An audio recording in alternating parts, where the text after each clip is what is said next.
ప్రార్థన చేసుకుందాం.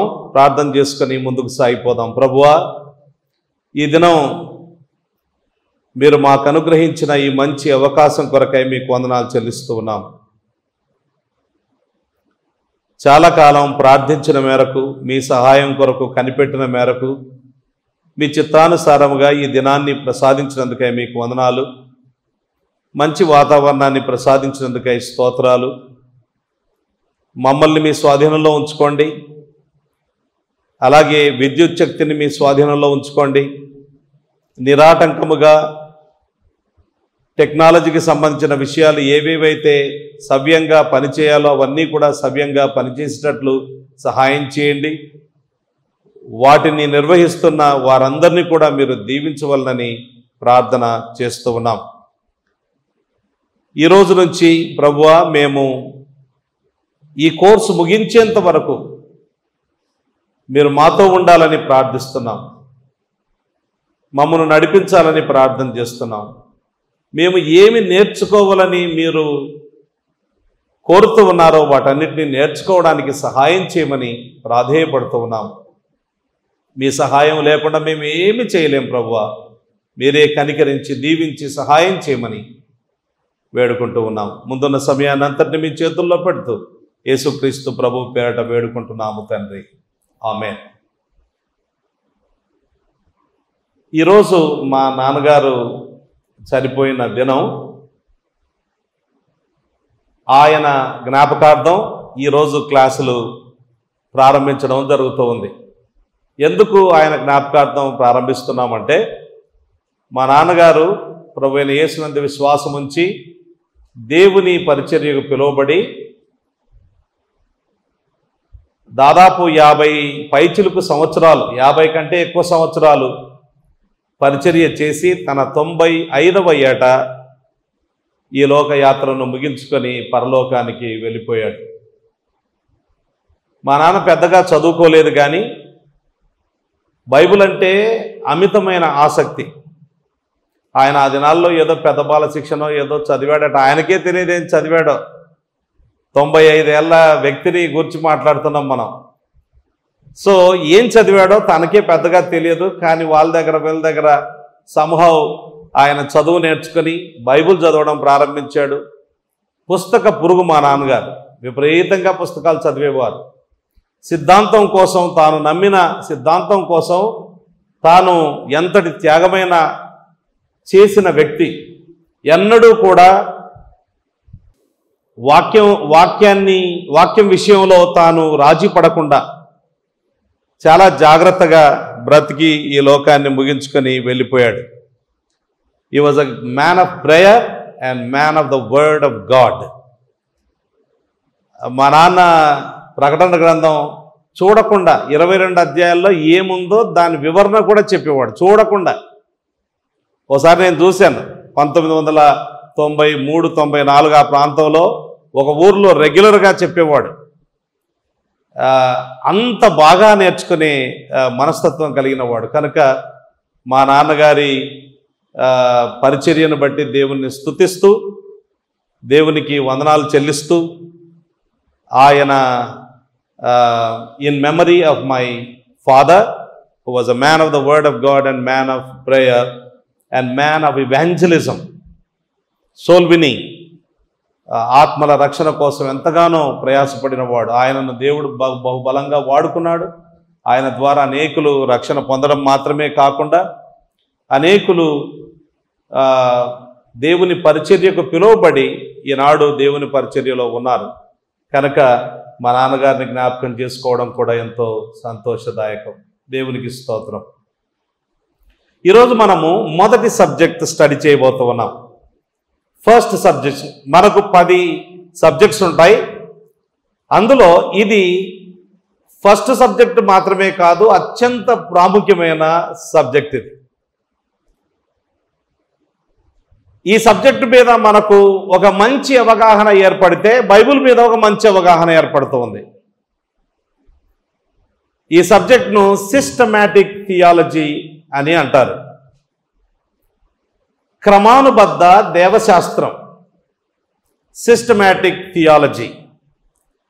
గ్రీకులో సునిష్టానో అనే ఒక పదం ఉంటుంది. ఆ పదానికి అర్థం ఏంటంటే సిస్టమాటిక్ అని అర్థం ఇంగ్లీష్లో.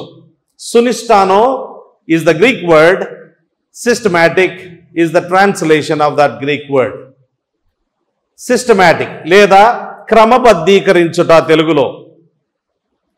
To arrange properly or to systematize. ఏంటి అరేంజ్ చేయడం, ఏంటి సిస్టమటైజ్ చేయడం అంటే ఒక 10 ప్రధానమైన అంశాలను బైబిల్ గ్రంథంలో నుంచి బయటికి తీసి ఆ విషయాలను మనము బైబిల్లో ఉండే ప్రధానమైన లేఖన భాగాల్లో నుంచి సేకరించి దానిని క్రమబద్ధీకరించి నేర్చుకునే ఆ పద్ధతినే సిస్టమాటిక్ థియాలజీ అంటారు.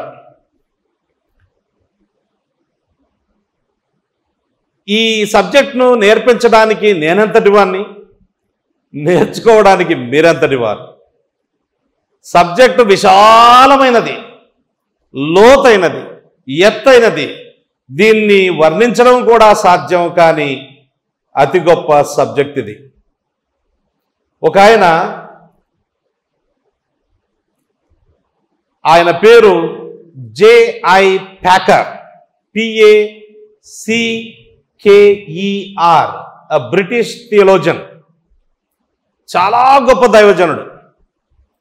ఆయన ఒక పుస్తకం రాశాడు. అది బహుళ ప్రాచుర్యంలోనికి వచ్చింది క్రైస్తవ లోకంలో. ముఖ్యంగా అమెరికాలో ఉన్నవారు లేదా ఇంగ్లీషు చదవగలిగిన వాళ్ళు ఆ పుస్తకాన్ని మీరు ఖచ్చితంగా తీసుకోవాలి. పుస్తకం పేరు నోయింగ్ గాడ్. నోయింగ్ గాడ్ అద్భుతమైన పుస్తకం. ఆ పుస్తకంలో ఈ విధంగా రాశాడు ఆయన. As fools long to play Shakespeare, so I have long to write a book on God అని అన్నాడు. మళ్ళీ చదువుతాను. As fools long to play Shakespeare, so I have long to write a book on God. మూర్ఖులు Shakespeare వలె, Shakespeare చాలా గొప్ప కవి, కవీశ్వరుడు. ఆంగ్లంలో ఆయనను మించిన వాడు లేడుగా. మూర్ఖులు షేక్స్పియర్ వలె నటించినట్లు నేను దేవుని గూర్చిన గ్రంథము వ్రాయుటకు కోరుకొనుచున్నాను. ఎంత కష్టము. As fools long to play Shakespeare, so I have long to write a book on God. ఇప్పటికే అర్థమైపోయి ఉండాలి మనము స్టడీ చేసే ఈ అంశం ఎంత గంభీరమైనది, ఎంత లోతైనది, ఎంత విశాలమైనది. అసలు మనం ఏం చేస్తున్నాము అనే విషయం ఒకసారి ఆలోచించాలి. ఓసారట ఆగస్టీన్ అనే భక్తుడు, అగస్టీన్ అంటారు, ఆగస్టీన్ అంటారు, ఎట్లయినా ప్రొనౌన్స్ చేసుకోండి మీ ఇష్టం. ఆయన 5వ శతాబ్దంలో ఉండేవాడు. అపోస్తలుడైన పౌలు తర్వాత అంతటి ఘనమైన స్థానాన్ని ఆక్రమించగలిగిన ఏకైక వ్యక్తి అప్పటి వరకు ఎవరైనా ఉన్నారా అంటే అది ఆగస్టీన్ గారు. అంత ఘనమైన వ్యక్తి, మహా తెలివిమంతుడు. ఆయనట ఒకసారి దేవుణ్ణి గూర్చి he wanted to define God. దేవుణ్ణి గూర్చి డెఫినేషన్ ఇద్దాం, దేవుణ్ణి నిర్వచిద్దాం, 3 మాటల్లో, ముచ్చటగా 3 మాటల్లో దేవుడెవరు అనే అంశాన్ని గురించి చెప్పేద్దాం అనే విషయాన్ని గురించి అని అనుకున్నాడట. బుర్ర పని చేయట్లేదు, వేడెక్కుతుంది, ఏం చేయాలో తోచట్లేదు. అటు ఇటు తిరుగుతున్నాడు, సముద్ర తీరాన అటు ఇటు చక్కర్లు కొడుతూ ఉన్నాడు. అప్పుడు ఆయనకు ఒక వింతైన సంఘటన కనబడింది. ఓ చిన్న బాలుడు సముద్రంలోనికి వెళ్ళి దోసెట్లో నీళ్లు పట్టుకొని ఒక గుంటలో, పక్కల చెలిమ అంటారు కదా, చెలిమ లేదా గుంట, ఆ గుంటలో పోస్తున్నాడట. పోస్తూ ఉంటే ఈయన చూసి ఆశ్చర్యపడ్డాడు. ఏంటి వెర్రితనం కాకపోతేనో ఇది అంటే, పిల్లలకు మరి వాళ్ళకి ఏం తెలుసండి అమాయకులు. సో ఏం చేస్తున్నావు అబ్బాయి అని అంటే, సముద్రాన్ని తీసి ఈ గోతులో లేదా ఈ ఏమంటారు చెలిములో నేను పెట్టాలనుకుంటున్నాను అని అన్నాడట. అప్పుడు ఈయనకు వెంటనే బుర్ర వెలిగింది. నేను చేసే పని కూడా అంతే కదా. ఈ అబ్బాయిని చూసి నేను చాలా తక్కువగా ఆలోచిస్తూ ఉన్నాను, ఆయనను చాలా కించపరిచే రీతిలో నా మనసులో భావిస్తూ ఉన్నాను. దేవుడు అనంతుడు, ఎల్లలు లేనివాడు, ఆయనకు ఎల్లలు ఆపాదించకూడదు. అనంతుడైన దేవుణ్ణి ఈ చిట్టి బుర్రతో అర్థం చేసుకుని 4 మాటల్లో ఆయనను గూర్చి నిర్వచించడం అనేది నేనెంత వెర్రివాన్నై ఉంటే ఆ విధంగా చేయాలి అని అనుకున్నాడట. అర్థమవుతుందండి? చాలా గంభీరమైన సబ్జెక్ట్ మనము స్టడీ చేస్తూ ఉన్నాం. చార్ల్స్ స్పర్జన్ యవన ప్రాయంలో ఉన్నప్పుడు ఒక ప్రసంగం చేశాడు ఆదివారం రోజు చర్చిలో. యవన ప్రాయంలో, maybe he was 21 years old. ఈ విధంగా ఆయన చెప్పాడు, he who often thinks of God will have a larger mind than the man who simply plods around the narrow globe. దేవుణ్ణి గురించి తరచుగా ఆలోచించే వాడికి విశాలమైన మనసు ఉంటుంది. ఈ లోకంలో లోక విషయాలను మాత్రమే మనస్కరించి వాటి గురించి ఆలోచన చేసే వాడికి అంత విశాలమైన మనసు ఉండదు అంటూ ఆయన అంటాడు. ఈ సబ్జెక్ట్ ఎలాంటిదంటే, the most excellent study for expanding the soul. నీ ఆత్మను మరింత విశాలపరచుకోవాలి అనంటే సర్వోత్తమమైన అధ్యయనము దేవుణ్ణి గుర్చిన అధ్యయనము. It is the science of Christ, of Him crucified, and the knowledge of the Godhead in the glorious Trinity. Nothing will so enlarge the intellect, nothing so magnifies the whole soul of man as a devout, earnest, continued investigation of the great subject of the deity. అంటే సారాంశం చెప్తాను చూడండి. భక్తిపూర్వకంగా తీవ్రంగా దేవుణ్ణి గూర్చి మనము నేర్చుకునే ఈ విషయము మన మనసులను ఎంతో విశాలపరుస్తుంది. It will enlarge your intellect.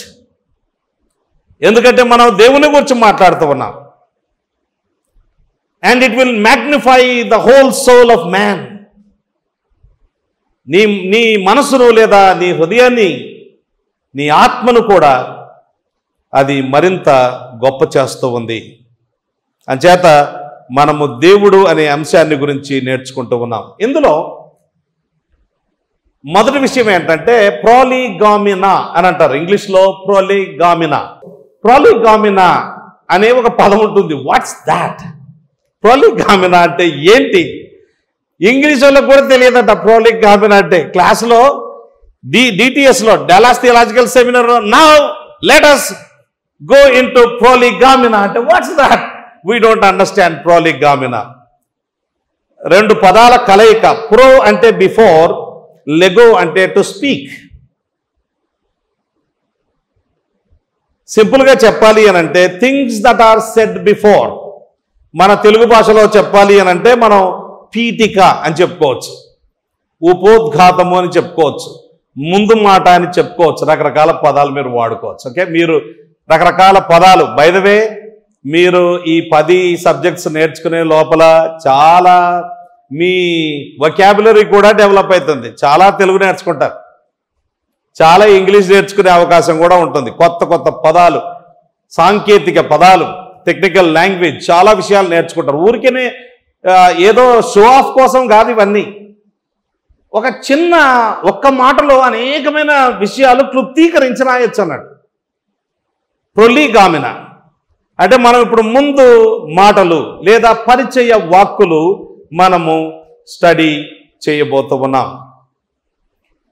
ఇంకా మనం పవర్ పాయింట్కి వెళ్ళక మునుపు అసలు సిస్టమాటిక్ థియాలజీ, సిస్టమాటిక్ అనే పదం మనం చూసుకున్నాం. ఇప్పుడు థియాలజీ అనే పదం. ఎవరైనా ఇప్పుడు మీరు ప్రస్తుతం థియాలజీ స్టడీ చేస్తున్నారు, నేను బైబిల్ కాలేజీకి వెళ్తున్నానండి అని అన్నారు అనుకోండి.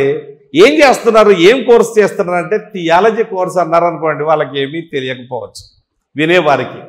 థియాలజీ అంటే ఏంటండి అని అంటే నాకు కూడా తెలియదండి ఏంటో, కానీ అదైతే చేస్తున్నాను అన్నాం అనుకోండి, బాగుండదు కదా.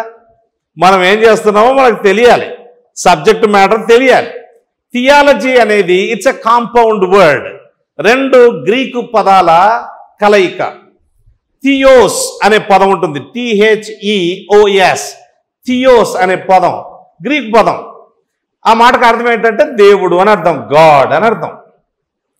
తర్వాత లోగియా లేదా లాగాస్, LOGOS లేదా LOGIA, లోగియా. ఈ పదానికి అర్థం ఏంటంటే వర్డ్ అని అర్థం. ఆర్ డిస్కోర్స్ అని అర్థం, ఆర్ సైన్స్ అని అర్థం. కనుక థియాలజీ అంటే ఏంటంటే, థియోస్ అంటే దేవుడు, లోగోస్ అంటే శాస్త్రము, కాబట్టి దేవశాస్త్రమే థియాలజీ. ఇక్కడ దేవుణ్ణి గూర్చిన విషయాలు మనము నేర్చుకుంటాం. ఆంథ్రపాలజీ అంటే మానవుని గూర్చిన విషయాలు నేర్చుకుంటాం. థియాలజీ అన్నప్పుడు దేవుని గూర్చిన విషయాలు నేర్చుకుంటాం. ఇది బ్రాడ్ టర్మ్, ఇది విశాలమైన ఒక పదం. ఈ పదం మొత్తం మనం చేసే స్టడీకి అంతటికీ కూడా ఒకే పదం వాడాలంటే ఈ పదం వాడుకోవచ్చు. మళ్ళీ ఇందులో నుంచి చిన్న చిన్న విభాగాలు కూడా వస్తాయి. అవన్నీ కూడా మనము నేర్చుకోబోతూ ఉన్నాం. ఓకే, నా సిస్టమాటిక్ థియాలజీ అంటే ఏంటి? First of all let's talk about systematic theology అనగా ఏంటి? What is systematic theology? Definition of systematic theology ఎలాగైనా రాసుకోవచ్చు, మీ ఇష్టం వచ్చినట్టు రాసుకోండి. Okay, definition of systematic theology. ఈ డెఫినేషన్ ఇది డాలస్ థియలాజికల్ సెమినరీ వ్యవస్థాపకులు, and he was the professor, the founder and the professor of Dallas Seminary, Dallas, Texas. 100 సంవత్సరాలు అయింది అది స్టార్ట్ చేసి. ఆ వ్యవస్థాపకులు ఆయన పేరు Lewis Sperry Chafer, LEWIS, Lewis Sperry, SPERRY, Sperry Chafer, CHAFER, Chafer. ఆయన థియాలజీ మీద ఒక 6 ఇంతింతల పుస్తకాలు రాశాడు. 6 వాల్యూమ్స్. బై ద వే, నేను చాలా పుస్తకాల పేర్లు చెప్తాను, గ్రంథకర్తల పేర్లు చెబుతుంటాను, మీరు రాసుకోవాలి ఇవన్నీ కూడా. ఎందుకు అనంటే మనకున్న సమయంలో కొద్ది సమయం మనకు ఉంటుంది. శనివారం రోజు ఒక 2 గంటలు, ఆదివారం రోజు 3 గంటలు ఉంటుందండి. ఈ కొద్ది సమయంలో ఎక్కువ విషయాన్ని నేర్చుకోలేం. కనుక we're orienting you to the subject so that you will be encourage to read much more. ఇంటికి వెళ్ళి మరింత చదవాలి, ఇంకా పుస్తకాలు కొనాలి, మంచి మంచి పుస్తకాలు. తెలుగు మాత్రమే వచ్చిన వాళ్ళైతే తెలుగులో నేను ఒక పుస్తకం రాశాను, ఆ పుస్తకం అదే ఫాలో అవుతాను. నేను రాసింది నేనే ఫాలో కాకపోతే ఎలా ఉంటుంది? So I'm going to follow my own book, systematic theology రాశారు. తర్వాత జోషి లీలన్ రెడ్డి అన్న గారు కూడా రాశారు, అది ఇంకా పెద్ద పుస్తకం, advanced book on systematic theology. అది కూడా కొనుక్కోవాలి. అంటే ఇప్పటి నుంచి మీరు కొంచెం డబ్బులు వేరే వాటికి స్పెండ్ చేయకుండా పుస్తకాలకు స్పెండ్ చేయాల్సి వస్తుంది. తర్వాత రోజు చదవడం నేర్చుకోవాలి. పెద్ద విషయం కాదండి. మనము రోజుకట ఒక 20 minutes బ్లాక్స్ ఉంటాయి కదా, అంటే 20 నిమిషాల వ్యవధి. 20 నిమిషాలు ఎక్కడో చోట 20 నిమిషాలు గట్టిగా పట్టుకొని చదివామనుకోండి, మీరు ఎంత స్లో రీడర్స్ అయినా 10 పేజీలు చదివే అవకాశం ఉంది. రోజుకు 10 పేజీలు చదివారనుకోండి, వారానికి 70 పేజీలు చదువుతారు. ఆదివారం వదిలిపెట్టేసాం అనుకుందాం, 60 పేజీలు, వారానికి 60 పేజీలు, నెలకు 6 నాళ్ళు 24, ఒక వలూమినస్ బుక్ చదివినట్లు లెక్క. అంటే సంవత్సరానికి 12 పుస్తకాలు ఈజీగా మీరు చదవగలుగుతారు. 20 నిమిషాల వ్యవధి మనకు దొరకదా అండి? ఖచ్చితంగా దొరుకుతుంది. కనుక కొంచెం మనసు పెట్టాలి, ఆ తీవ్రత ఉండాలి మనకు. ఇప్పుడు మేము ఇక్కడ టీచ్ చేసి మొత్తం చెప్పగలిగిందంతా, ఉన్న సమయంలో చెప్పగలిగిందంతా చెప్పామనుకోండి, మీరు అంతే నేర్చుకుని ఆగిపోయారనుకోండి, మీరేం పెద్ద నేర్చుకోలేరు. మేమేమి మీకు పెద్దగా నేర్పించలేదు. దీన్ని ఆధారం చేసుకొని ఎంత ఎక్కువ చదివితే అంత ఎక్కువగా మీరు నేర్చుకునే అవకాశం ఉంటుంది. కనుక ఇది మనసులో పెట్టుకోవాలి. ఇది మొదలుకొని మీరు ఒక దీక్ష చేపట్టాలి. ఇది ఒక దీక్ష, సంవత్సరం పాటు ఒక దీక్ష. ఖచ్చితంగా చదువుతా, ఖచ్చితంగా రోజుకు 10 పేజీలు చదవకపోతే నేను నిద్రపోనని ఓ తీర్మానం చేసుకోవాలి. చేసుకొని మీరు చదివితే చాలా విషయాలు నేర్చుకుంటారు. So I encourage you to take just 20 minutes తీసుకోలేమండి, ఈజీగా తీసుకోగలుగుతామండి. నాకు చదివే అలవాటు లేదు అని అంటే లేదు, నిజమే. నాకు కూడా ఉండేది కాదు ఒకప్పుడు, కానీ నేర్చుకున్నా. ఇప్పుడు వచ్చేసింది, అలవాటు అయిపోయింది. అలవాటు అయిపోతే వద్దనేంత వరకు చదువుతారు మీరు, అలాగుంటుంది. ఓకే, సో ఆయన తన పుస్తకంలో సిస్టమాటిక్ థియాలజీ మీద లూయిస్ పెర్రీ చేఫర్ గారు చెప్పిన మాటలను కోట్ చేస్తున్నాను. ఇక్కడ ఇంగ్లీషులో చెప్తాను, ఎందుకంటే చాలామంది ఇంగ్లీషు వాళ్ళకు బాగా ఈజీగా ఉంటుంది. అలాగే తెలుగులో కూడా చెప్తాను. ఓకే, ఇంగ్లీష్లోను తెలుగులోను చెప్తాను. ఇంగ్లీష్లో systematic theology is the collecting, scientifically arranging. Systematic theology is the collecting, you may write down, is the collecting, scientifically arranging, comparing, exhibiting,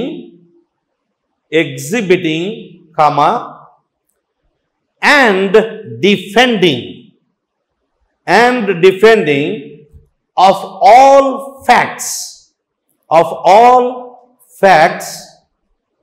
I think ఇక్కడ కొంతమంది బాగా రాసే వాళ్ళు ఉన్నారు. మంచి నోట్బుక్ ఎవరు రాస్తారు? బై ది వే, మీరు నోట్బుక్ రాసే దాన్ని బట్టి కూడా మార్కులు ఉంటాయి. క్లాసులో మీ ప్రవర్తనకు మార్కులు ఉంటాయి రియలీ. తర్వాత మీరు ఎంత రెస్పాండ్ అవుతున్నారు, ఓవర్గా రెస్పాండ్ అయితే మైనస్ మార్కులు, కరెక్ట్గా రెస్పాండ్ అయితే ప్లస్ మార్కులు. రియల్గా, I'm not joking, we're going to have all these things. Somebody will మిమ్మల్ని చూస్తూ ఉంటారు అన్నట్టు.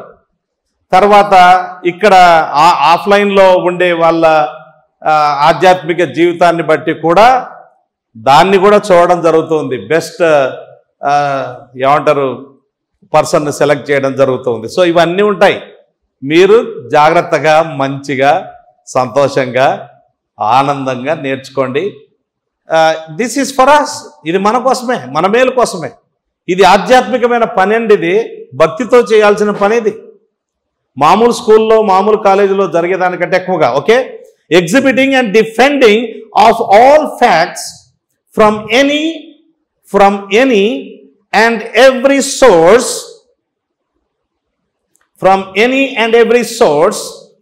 concerning God and his works.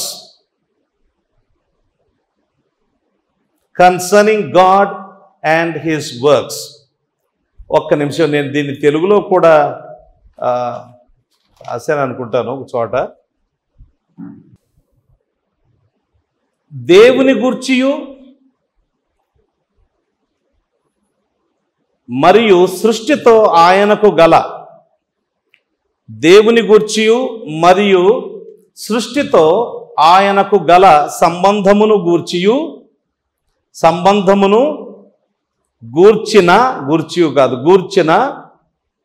విషయ సేకరణ చేసి శాస్త్రీయంగా పొందుపరచి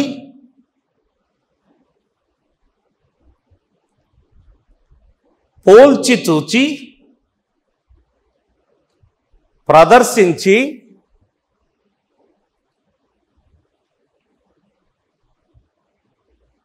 అది సత్యమని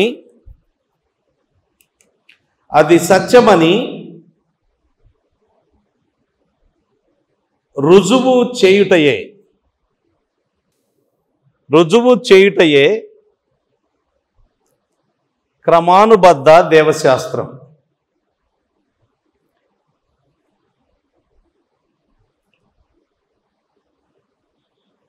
ఇందులో ఒక మాట గమనించాలి. అదేంటంటే, మనం దేవుణ్ణి గూర్చి ప్రధానంగా బైబిల్ గ్రంథంలో నుంచి మాత్రమే స్టడీ చేస్తాం. ప్రధానంగా, especially as he has revealed himself in his word.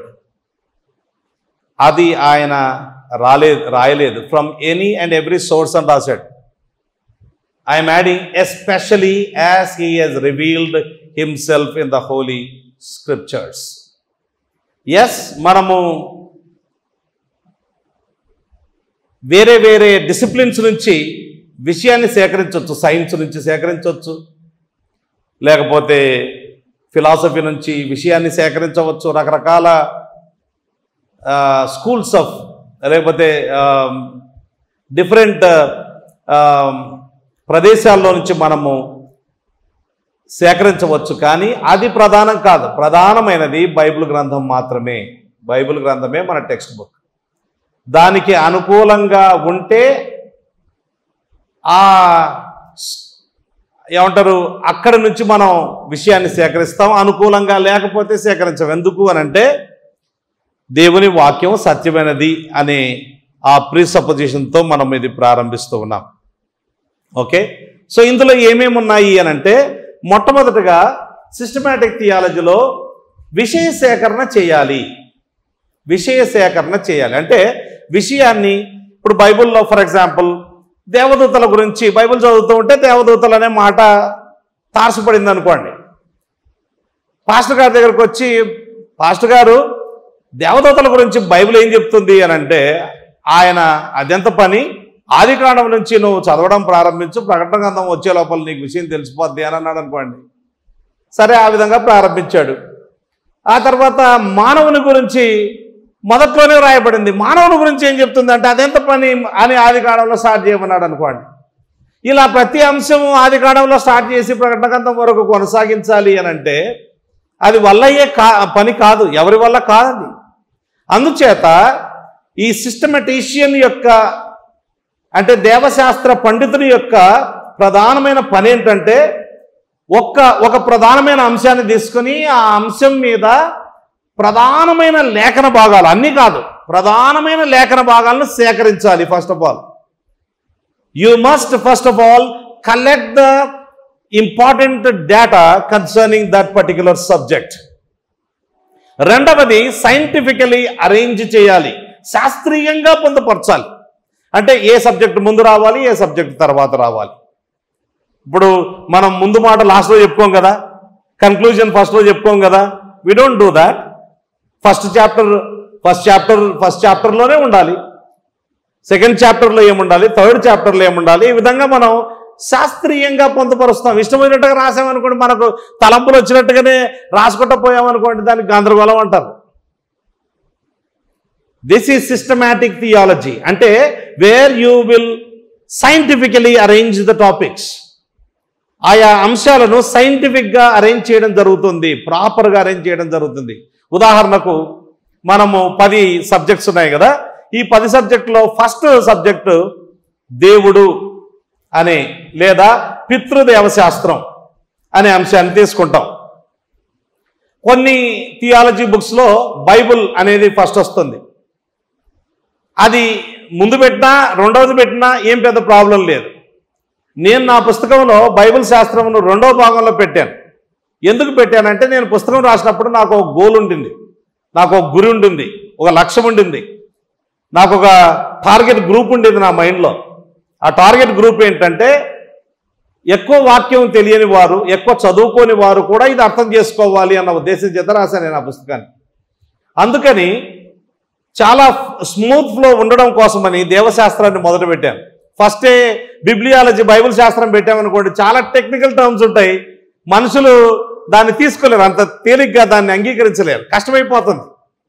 First ఈ సబ్జెక్ట్లో అలా అలా అలా అలా కొంచెం దూరం వెళ్ళిన తర్వాత అలవాటు పడిపోతారు. అలవాటు పడినప్పుడు 2వ సబ్జెక్టులోకి తీసుకెళ్ళచ్చు. సో బట్ అదైనా ఇది ఏది పెట్టినా పర్వాలేదు. కానీ భవిష్యత్ శాస్త్రం తీసుకొచ్చి ఫస్ట్ మాడ్యూల్గా మనం స్టడీ చేసామనుకోండి, ఘోరంగా ఉంటుంది. భవిష్యత్ శాస్త్రం భవిష్యత్తులో లాస్ట్లో ఉండాలి. The doctrine of the last things అంటారు. ముగింపులో లాస్ట్లో ఉండే విషయాలు లాస్ట్లోనే ఉండాలి. రక్షణ శాస్త్రం మొదట చెప్పి ఆ తర్వాత పాపశాస్త్రం చెప్పామనుకోండి, ఏమైనా అర్థం ఉందా? అసలు రక్షణ ఎవరికి? పాపులకే రక్షణ. కనుక రక్షణ శాస్త్రం ముందు చెప్పాలి, దానికంటే పాపశాస్త్రం ముందు చెప్పాలి, తర్వాత రక్షణ శాస్త్రం చెప్పాలి, అంతకంటే ముందు మానవ శాస్త్రం చెప్పాలి. పాపి ఎవడు? మానవుడు. మానవ పాపం గురించి మాట్లాడుతున్నాం, దేవదూతల పాపం గురించి మాట్లాడలేదు మనం. సంఘము రక్షించబడిన వారి సమూహం కాబట్టి రక్షణ శాస్త్రం తర్వాత సంఘం వస్తుంది. ఓ పద్ధతి ఉంటుంది అన్నట్టు. అందుకే సైంటిఫికలీ అరేంజింగ్, అది నెంబర్ 2. Number 3 comparing. ఒక లేఖన భాగాన్ని ఇంకొక లేఖన భాగంతో పోల్చి చూస్తాం. బై ద వే, మీరు ఇంగ్లీష్ పుస్తకాల్లో సిఎఫ్ అని ఉంటుంది, ఎప్పుడన్నా చూసారా? CF, what is the meaning of CF? It means confer it with. Confer it with, okay. Confer it with అంటే తెలుగులో పోల్చి చూడము అని అర్థం.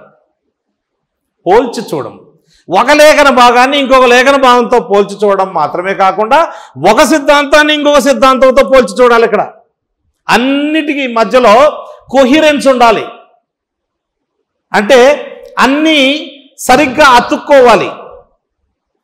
ప్రాపర్గా అతుక్కోకపోతే తేడా వస్తుంది. ఎందుకంటే దేవుడు తన వాక్యాన్ని చెప్పినప్పుడు అందులో విరుద్ధ భావాలు లేకుండా తెలియజేశాడు. అయితే కొన్ని విషయాలు మనం అర్థం చేసుకోవడానికి కష్టంగా ఉంటాయి కాబట్టి మనము దాన్ని గందరగోళం చేసే అవకాశం ఉంది.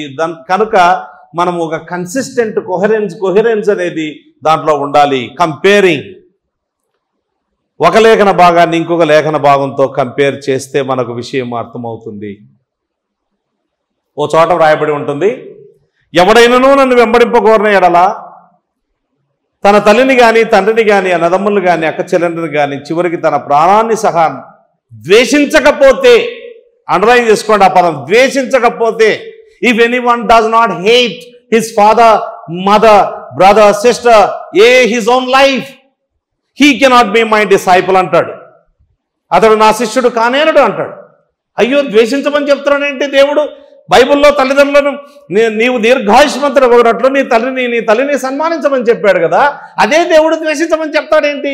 యేసుప్రభు ఏంటి ఇలాగా వ్యతిరేకంగా చెప్తున్నాడు అనిపిస్తుంది. కానీ సువార్తల్లోనే ఇంకొక లేఖన భాగంలో ఏమనుంటుందంటే, నాకంటే ఎక్కువగా ప్రేమించువాడు నాకు శిష్యుడుగా ఉండడానికి వీల్లేదు అన్నాడు.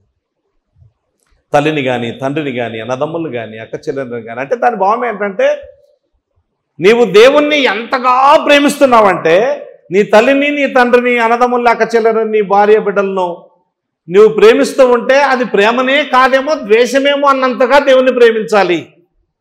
వాస్తవానికి ఏం జరుగుతుందంటే, దేవుణ్ణి ఎక్కువగా ప్రేమించేవాడు తల్లిని తండ్రిని తన బంధువులు కూడా ప్రేమిస్తాడు. But it should looks so much that it's like a hatred. So ఇలాంటి ఒక లేఖన భాగం, ఒక చోట మీరు సమరయుల పట్టణంలో ప్రవేశించవద్దు, అన్ని జనుల దగ్గరికి వెళ్ళవద్దు, మీరు సంచినైనను జాలినైనను తీసుకుని వెళ్ళవద్దు అని చెప్పాడు. ఇంకో చోటనేమో మీరు సర్వలోకానికి వెళ్ళి సమస్త సృష్టికి సువార్తను ప్రకటించండి. ఏంటి అదేంటి ఇదేంటి పోల్చి చూడాలి. ఒక లేఖన భాగాన్ని ఇంకొక లేఖన భాగంతో పోల్చి చూడాలి, ఒక సిద్ధాంతాన్ని ఇంకొక సిద్ధాంతంతో పోల్చి చూడాలి. అన్నీ దేవుడు అనే అంశం క్రిందకి వస్తాయి, దేవదూతలైనా, ఎందుకంటే it is about God primarily. Okay, so comparing. Number 4 exhibiting అంటే మనం ఎగ్జిబిషన్కి వెళ్తాం అనుకోండి. ఎగ్జిబిషన్కి వెళ్తే అక్కడ షాపులు ఉంటాయి, రకరకాల షాపులు ఉంటాయి. ఒక బట్టల షాప్ ఉంది అనుకోండి, చీరల షాప్ ఉంది. బెస్ట్ చీరలు తీసి బయట చక్కగా అందరికీ అలంకరించి ఆకర్షణీయంగా చూపిస్తారు, ఈ చీరలు అందుబాటులో ఉన్నాయని. అంతేగాని వాటన్నిటినీ మూటలు వేసుకొని క్లోజ్ చేసేసి మీకు చీరలు కావాలా మూట తెరుస్తామని అట్లాంటరా? కాదు కదా. ది ఎగ్జిబిట్, వాళ్ళు ఏమైతే అమ్ముతున్నారో దాన్ని ఎగ్జిబిట్ చేస్తారు. ఇక్కడ కూడా okay, this is theology proper, this is Christology, this is this, this is this, this is this, ఈ సబ్జెక్ట్ ఇదిగో చూడండి, ఇది ఇలా ఉంది, ఇది ఇలా ఉంది, ఇది ఇలా ఉంది అని క్లారిటీతో చెప్పడం జరుగుతూ ఉంది. And then collecting, scientifically arranging, comparing, exhibiting, number 5 and defending. ఎందుకంటే మీరు ఇలా చెప్తున్నారంటే నేను చెప్తున్నాను కాబట్టి మీరు నమ్మాలి అని నేను అనడానికి వీల్లేదు, ఎవరు అనడానికి వీల్లేదు. I need to defend it from the Bible, from the scriptures. అది సత్యమని నేను లేఖనాల్లో నుంచి రుజువు చేయగలిగితేనే చెప్పాలి, లేకపోతే చెప్పకూడదు. ఒకవేళ నేను రుజువు చేయలేకపోయాను అనుకోండి, రుజువు చేసిన వారికి మిమ్మల్ని పరిచయం చేయాలి, అంటే పుస్తకాలకు పరిచయం చేయాలి.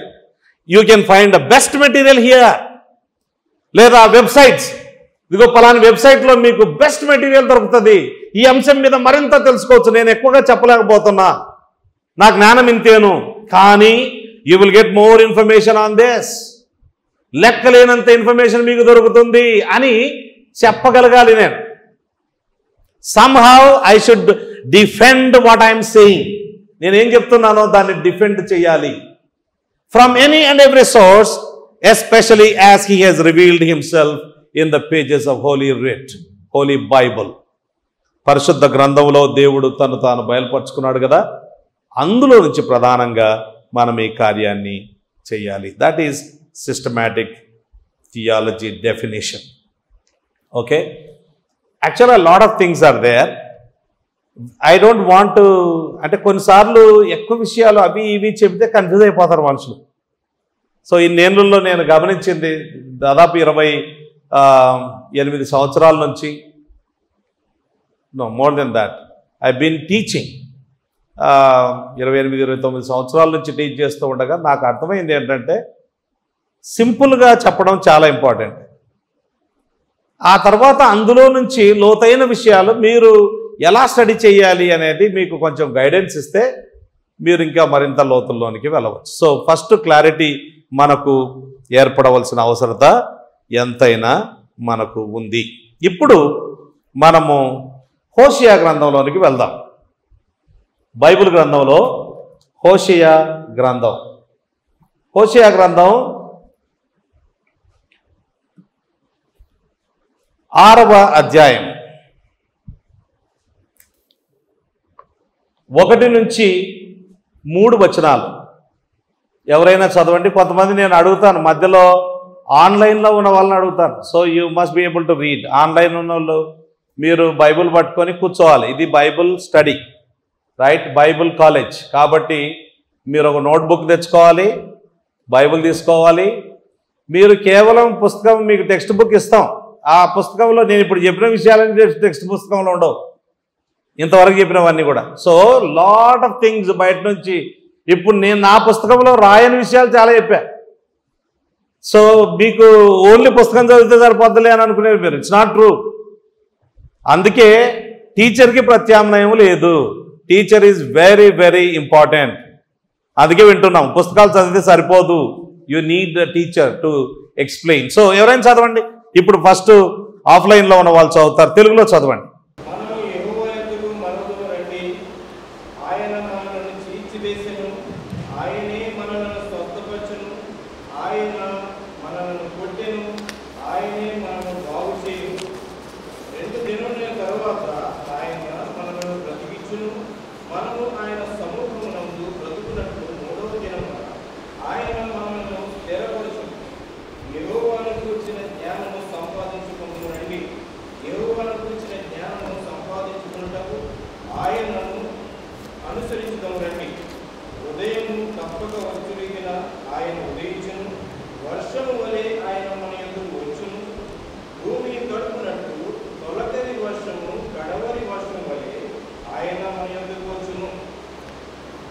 ప్రతి లేఖన భాగానికి, బై ద వే, మీరు ఈ 10 సబ్జెక్ట్స్ అయిపోయే లోపల బెటర్గా ఇంకా బైబిల్లో స్టడీ చేసే విధానం మీకు బెటర్గా తెలుస్తుంది. అంత తెలుస్తుందని చెప్పడం అంతా ఎవరికి తెలియదు, మాకు కూడా తెలియదు, ఎవరికి తెలియదు, నోబడీ నోస్. కానీ you will know a better understanding. అసలు బైబిల్లో ఒక వచనం చదివినప్పుడు ఎట్లా చదవాలి, ఏం చేయాలనేది, దాన్ని ఎలా స్టడీ చేయాలనేది తెలుసుకుంటాం. ఓకే, కనుక ఓపిక బట్టి సంవత్సరం వరకు మనం హ్యాపీగా కొనసాగుదాం. ప్రతి దానికి ఒక సమయ సందర్భం ఉంటుందండి. ఒక మాట చెప్పినప్పుడు, ఈ మాట చెప్పినప్పుడు కూడా ఒక సమయ సందర్భం ఉంది. అదేంటంటే, ఇశ్రాయేలు చరిత్రలోనికి వెళ్దాం. ఇశ్రాయేలీయులు 430 సంవత్సరాలు ఐగుప్తు దేశంలో బానిసలుగా ఉండిపోయారు. మోషే అహరోన్ల నాయకత్వాన దేవుడు వారిని ఐగుప్తు బానిసత్వంలో నుంచి బయటికి తీసుకుని వచ్చాడు. ఈ స్టోరీ మనకు తెలుసు. 40 సంవత్సరాలు వారు అరణ్య ప్రయాణం చేశారు. ఆ తర్వాత యెహోషువ నాయకత్వాన వాగ్దాన దేశంలో ప్రవేశించి వాగ్దాన దేశాన్ని పంచుకున్నారు. అలా కొంతకాలం అయిన తర్వాత యెహోషువ చనిపోయాడు. యెహోషువ కాలంలో ఉండే పెద్దలు చనిపోయారు. ఆ తర్వాత న్యాయాధిపతుల కాలం వస్తుంది. సుమారు 350 సంవత్సరాలు. వాళ్ళ కాలంలో ఆ చివరి భాగంలో ప్రజలు కోరుకుంటారు, ఇతరులకు అందరికీ రాజులు ఉన్నారు, మాకు కూడా రాజులు కావాలి అని అంటారు. సరే, మనకు అంత స్టోరీ తెలుసు కాబట్టి నేను ఊరికి అలా వెళ్ళిపోతున్నాను. దేవుడు వారికి మొదటిగా సౌలు అనే ఒక రాజును నియమిస్తాడు. ఆయన 40 సంవత్సరాలు పరిపాలన చేశాడు. ఆ తదుపరి దావీదును ఏర్పాటు చేసుకున్నాడు. ఆయన 40 సంవత్సరాలు రాజ్యం చేశాడు. దావీదు కుమారుడైన సొలొమోను ఆయన 3వ రాజుగా 12 గోత్రాల వారికి ఐక్య రాజ్యానికి, అవిభాజ్య రాజ్యానికి 3వ రాజుగా సొలొమోను రాజుగా నియమించబడడం జరుగుతుంది. శాంతి సమాధానాలతో ఉంటారు. కానీ సొలొమోను అన్య స్త్రీలను వివాహం చేసుకొని మొత్తం తన భవిష్యత్తుకే గొడ్డలి పెట్టుకున్నాడు. దేవుడు అన్నాడు, నీ రాజ్యాన్ని నేను నీ దగ్గర నుంచి తీసివేస్తాను, నా సేవకుడైన దావీదు గనక లేకపోతే, ఆయనతో నేను నిబంధన చేయకపోతే మొత్తం తీసేసి ఉండేవాడిని, కానీ నా సేవకుడైన దావీదును బట్టి నేను మీకు ఒక దీపాన్ని పెడతానన్నాడు. 2 గోత్రాలు మీకు, 10 గోత్రాలు వేరే వారికి అని చెప్పడం జరిగింది. అలాగే క్రీస్తు పూర్వము 931వ సంవత్సరమున అవిభాజ్య ఇశ్రాయేలు 12 గోత్రముల రాజ్యము 2 ముక్కలైపోయింది. 10 గోత్రాల వాళ్ళు ఒక గుంపు అయిపోయారు. 2 గోత్రాల వాళ్ళు బెన్యామీను, యూదా వీళ్ళు ఒక గుంపు అయిపోయారు. వీళ్ళు సౌత్లో ఉండేవాళ్ళు, 10 గోత్రాల వాళ్ళు నార్త్లో ఉంటారు కనుక వాళ్ళ నార్దర్న్ కింగ్డమ్ అంటారు, వీళ్ళు సదరన్ కింగ్డమ్ అంటారు. సరే, దేవుడు ఈ ఇశ్రాయేలు వారికి 20 మంది రాజులను అనుగ్రహించాడు. సుమారు ఒక్కడు కూడా మంచోడు కాదండి, అందరు చెడిపోయిన వాళ్ళే. యథా రాజా తదా ప్రజ అని తెలుగులో సామెత. ఆ సామెత చందాన రాజు పాడైపోయాడు కాబట్టి ప్రజలు కూడా పాడైపోయారు పూర్తిగా. అసలు వీళ్ళు దేవుని పిల్లలేనా, అవిశ్వాసుల కంటే దౌర్భాగ్యంగా ఉన్నారు అని అనిపించే రీతిలో వాళ్ళ ప్రవర్తన ఉండేది. చిట్ట చివరి ప్రవక్త వారికి హోషేయ ప్రవక్త. ఆ ప్రవక్తను పంపించి, ఇంగ్లీష్లో 11th అవర్ ప్రాఫిట్ అంటారు, లాస్ట్ అవర్ ప్రాఫిట్, చివరి అవకాశం ఇస్తున్నా, వింటేనా సరే, లేకపోతే మిమ్మల్ని నేను శిక్షిస్తానని దేవుడు చివరి ప్రవక్తగా హోషేయ ప్రవక్తను పంపించాడు. ఆ ప్రవక్త వచ్చినప్పుడు ఆనాటి కాల పరిస్థితులు ఎంత దారుణంగా ఉన్నాయంటే, సామాజిక అన్యాయం, బలాత్కార నేరం, మతపరమైన వేషధారణ, రాజకీయ తిరుగుబాటు, విదేశీ మైత్రి, స్వార్థ అహంకారం, ఆధ్యాత్మిక కృతజ్ఞతలేమి, ఇలా ఎన్నని చెప్పాలి, లెక్కలేనన్ని పాపాల్లో ప్రజలు మునిగి తేలుతూ ఉన్నారు. ఇవన్నీ కూడా ఈ గ్రంథంలోనే ఉన్నాయి. నేను చెప్పినవన్నీ కూడా ఇంకా రెఫరెన్స్లు అవన్నీ చెప్పడం పోతే చాలాసేపు అయింది, అందుకని చెప్పట్లేదు. అంటే పాపం పండింది. పాపం పండినప్పుడు ఈ ప్రవక్త వచ్చి మీ పాపం పండింది అని యోనాలాగా మరో 40 దినాల్లో మొత్తం నినవే పట్టణం నాశనమైపోతుందని చెప్పాలి కదా. అలా కాకుండా అప్పటికీ వారికి ఒక అవకాశం ఇస్తూ ఉన్నాడు. అంటూ ఉన్నాడు 6వ అధ్యాయంలో, మనము యెహోవా యొద్దకు మరలుదము రండి, come let us return to the Lord. యెహోవా యొద్దకు మరలుదము రండి. ఆయన మనల్ని చీల్చివేశాడు, ఆయనే చీల్చివేశాడు. 14వ వచనం 5:14లో, ఏలైనగా ఎఫ్రాయిమీయులకు, ఎఫ్రాయిం అంటే 12 గోత్రాల్లో ఒక పెద్ద గోత్రం. ఇశ్రాయేలీయులు 10 గోత్రాల వాళ్ళను ఒకే మాటలో చెప్పాలంటే ఎఫ్రాయిములు అని చెప్పేవాళ్ళు అన్నట్టు, because it was a large tribe.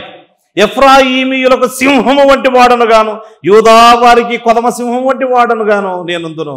నేనే వారిని పట్టుకొని చీల్చెదను, నేనే వారిని కొనిపోవుదును, విడిపించువాడొకడును లేకపోవును అని అన్నాడు. దేవుడే చీల్చివేశాడు, ఆయనే స్వస్థపరుస్తాడు, ఆయనే కొట్టాడు, ఆయనే బాగు చేస్తాడు. ఇది త్వరగా వస్తుంది, మీరు మరలా పునరుద్ధరించబడతారు. 2-3 దినాల్లో పునరుద్ధరించబడతారంటే ఇది అక్షరార్థం కాదు. అతి త్వరగా దేవుడు మిమ్మల్ని కనికరించి మీరు ఆయన వైపు తిరిగితే ఆయన మీ వైపు తిరుగుతాడు. మీ పాపముల నుండి మిమ్మల్ని విడిపిస్తాడు, మీ జీవితాలు బాగు చేస్తాడు అని ఆయన చెబితే వారు వింటారా? వినలేదు. ఎంత దూరం వెళ్ళిపోయారంటే 4వ అధ్యాయం చూడండి. ఇశ్రాయేలు వారలారా 1వ వచనం, యెహోవా మాట ఆలకించుడి, సత్యమును కనికరమును దేవుని గూర్చిన జ్ఞానమును దేశమందు లేకపోవుట చూచి. ఇదంతా దీని అంతటికి కారణం ఏంటి? Why they have to return to the Lord? Because they do not know, they don't have the knowledge of God. ఈ దేవుడు ఎవరు, ఆయన ఇష్టాలు ఏంటి, ఆయన ఏం చెప్తున్నాడు, ఏమి చేయొద్దు అంటున్నాడు, ఏం చేయమని చెప్తున్నాడు, ఈ విషయాలు ఏమీ తెలియనందువల్ల వీళ్ళు కళ్ళు లేని వారుగా బ్రతుకుతూ ఉన్నారు. ఆధ్యాత్మికంగా దేశ నివాసులతో యెహోవా వ్యాజ్యమాడుతూ ఉన్నాడు. చూడండి దేవుని ప్రజల యొక్క పరిస్థితి ఎంత దారుణమైంది చూడండి.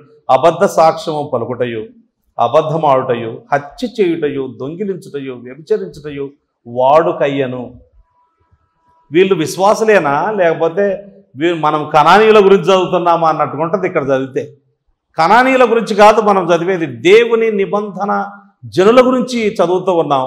ఈ పాపాలు వాడుకైపోయినాయట. ఇంత దారుణమైన స్థితిలో ఉన్నారు. జనులు కన్నము వేసెదరు, మానక నరహత్య చేసెదరు, కాబట్టి దేశము ప్రలాపించుచున్నది, దాని పశువులను ఆకాశ పక్షులను కాపురస్తులందును అందరూ క్షీణించుచున్నారు అంటూ ఆ తర్వాత 6వ వచనములో నా జనులు జ్ఞానము లేని వారై నశించుచున్నారు. ఏం జ్ఞానం అండి? పొలిటికల్ జ్ఞానం కాదు, సైన్స్కి సంబంధించిన విషయం కాదు, దేవుణ్ణి కూర్చున్న జ్ఞానం లేదు. పొలిటికల్గా చాలా ఈ దినాల్లో కూడా క్రైస్తవులను అడగండి, పొలిటికల్గా మాట్లాడమంటే ఎన్ని విషయాలు మాట్లాడుతారో.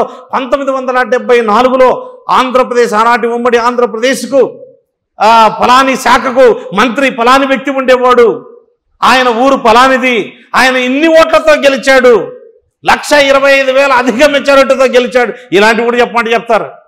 క్రికెట్ గురించి చెప్పమంటే యవనస్తులు అసలు ఇంకా క్రికెట్ ఆడేటోళ్ళకే తెలియనంత వీళ్ళకి తెలిసేమో అన్నంతగా చెప్తారు. చాలా రంగాల్లో చాలా విషయాలు తెలుసు, కానీ when it comes to the knowledge of God, దేవుని ప్రజలకు దేవుని గూర్చిన జ్ఞానము లేకుండా పోయింది. నా జనులు జ్ఞానము లేని వారై, పర్యవసానం ఏంటండి? నశిస్తూ ఉన్నారు. నీవు జ్ఞానమును విసర్జించుతున్నావు గనుక నాకు యాజకుడవు కాకుండా నేను నిన్ను విసర్జింతును. నీవు నీ దేవుని ధర్మశాస్త్రం మరచితివి కనుక నేను నీ కుమారులను మరతును అంటున్నాడు. ఎవరితో? యాజకులతో చెప్తున్నాడు. అంటే వాళ్ళైనా చదవాలి కదా, వాళ్ళైనా స్టడీ చేయాలి కదా. Most of the pastors in this world, ప్రపంచంలో most of the pastors don't study at. Most of the pastors ప్రపంచవ్యాప్తంగా, నేను చెప్పేది కట్టుకథ కాదు, నేను పెద్ద పెద్ద పుస్తకాల్లో, ఇంగ్లీష్ పుస్తకాల్లో, రీసెర్చ్ బుక్స్లో చదివి చెప్తున్నా. అబ్జర్వేషన్ సరిగ్గా చేయరంటండి. బైబిల్ చదివి అబ్జర్వేషన్ ఫస్ట్, అది బైబిల్ స్టడీ చేయాలంటే, నేర్చుకోవాలంటే బైబిల్లో ఏముందంటే నంబర్ 1 పరిశీలన చేయాలి. పరిశీలన అనే ఫస్ట్ పాయింటే చేయరట. ఇక రెండవ దానికి ఎప్పుడు రావాలి, ఎప్పుడు చదవాలి? కొంతమంది పాస్టర్లు ఇంతవరకు పూర్తిగా ఆదికాండం నుంచి ప్రకటన గ్రంథం వరకు చదవని వాళ్ళు ఉన్నారు. I know some people. దేవుని జ్ఞానము యాజకులకు కూడా లేకుండా పోయింది. దేవుడు అంటూ ఉన్నాడు, నేను మిమ్మల్ని విసర్జిస్తాను అన్నాడు. నీవు నా జ్ఞానాన్ని విసర్జిస్తున్నావు కాబట్టి నేను నిన్ను విసర్జిస్తాను. అంతటితో ఆగింటే బాగుండేది. దేవుడు ఇంకో భయంకరమైన మాట చెప్పాడు, నీ పిల్లలను మర్చిపోతానని చెప్పాడు. అంటే దాని అర్థమేంటి చెప్పండి, మీకేమర్థమైంది చెప్పండి. గనుక నేనును నీ కుమారులను మరతును. దేవుడు మర్చిపోతాడా? దేవుడికి మతిమరుపు ఉంటుందా? దాని భావం ఏంటి మరి? అంటే మీ పిల్లలు ఉన్నా లేనట్లే లెక్క, అంటే మీ పిల్లలు చచ్చిపోతారు. నా దృష్టిలో మీ పిల్లలు బతికిన జీవ శవాలు, ఉన్నా లేనట్లే లెక్క. నార్మల్గా తల్లిదండ్రులైన వారు తమ పిల్లలు బాగుండాలని వారి కోసం ప్రయాసపడతారు. ఏమాత్రం కొంచెం మానవత్వం ఉంటే.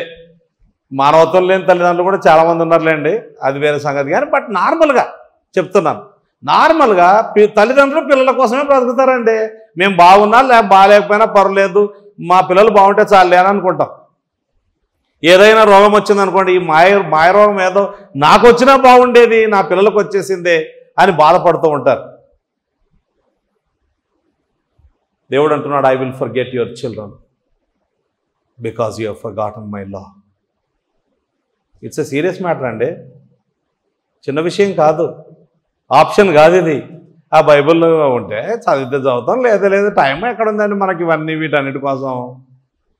ఆప్షనా ఇది? It's not option, especially for the servants of God. It's not an option at all. That's your calling, you are suppose to do it.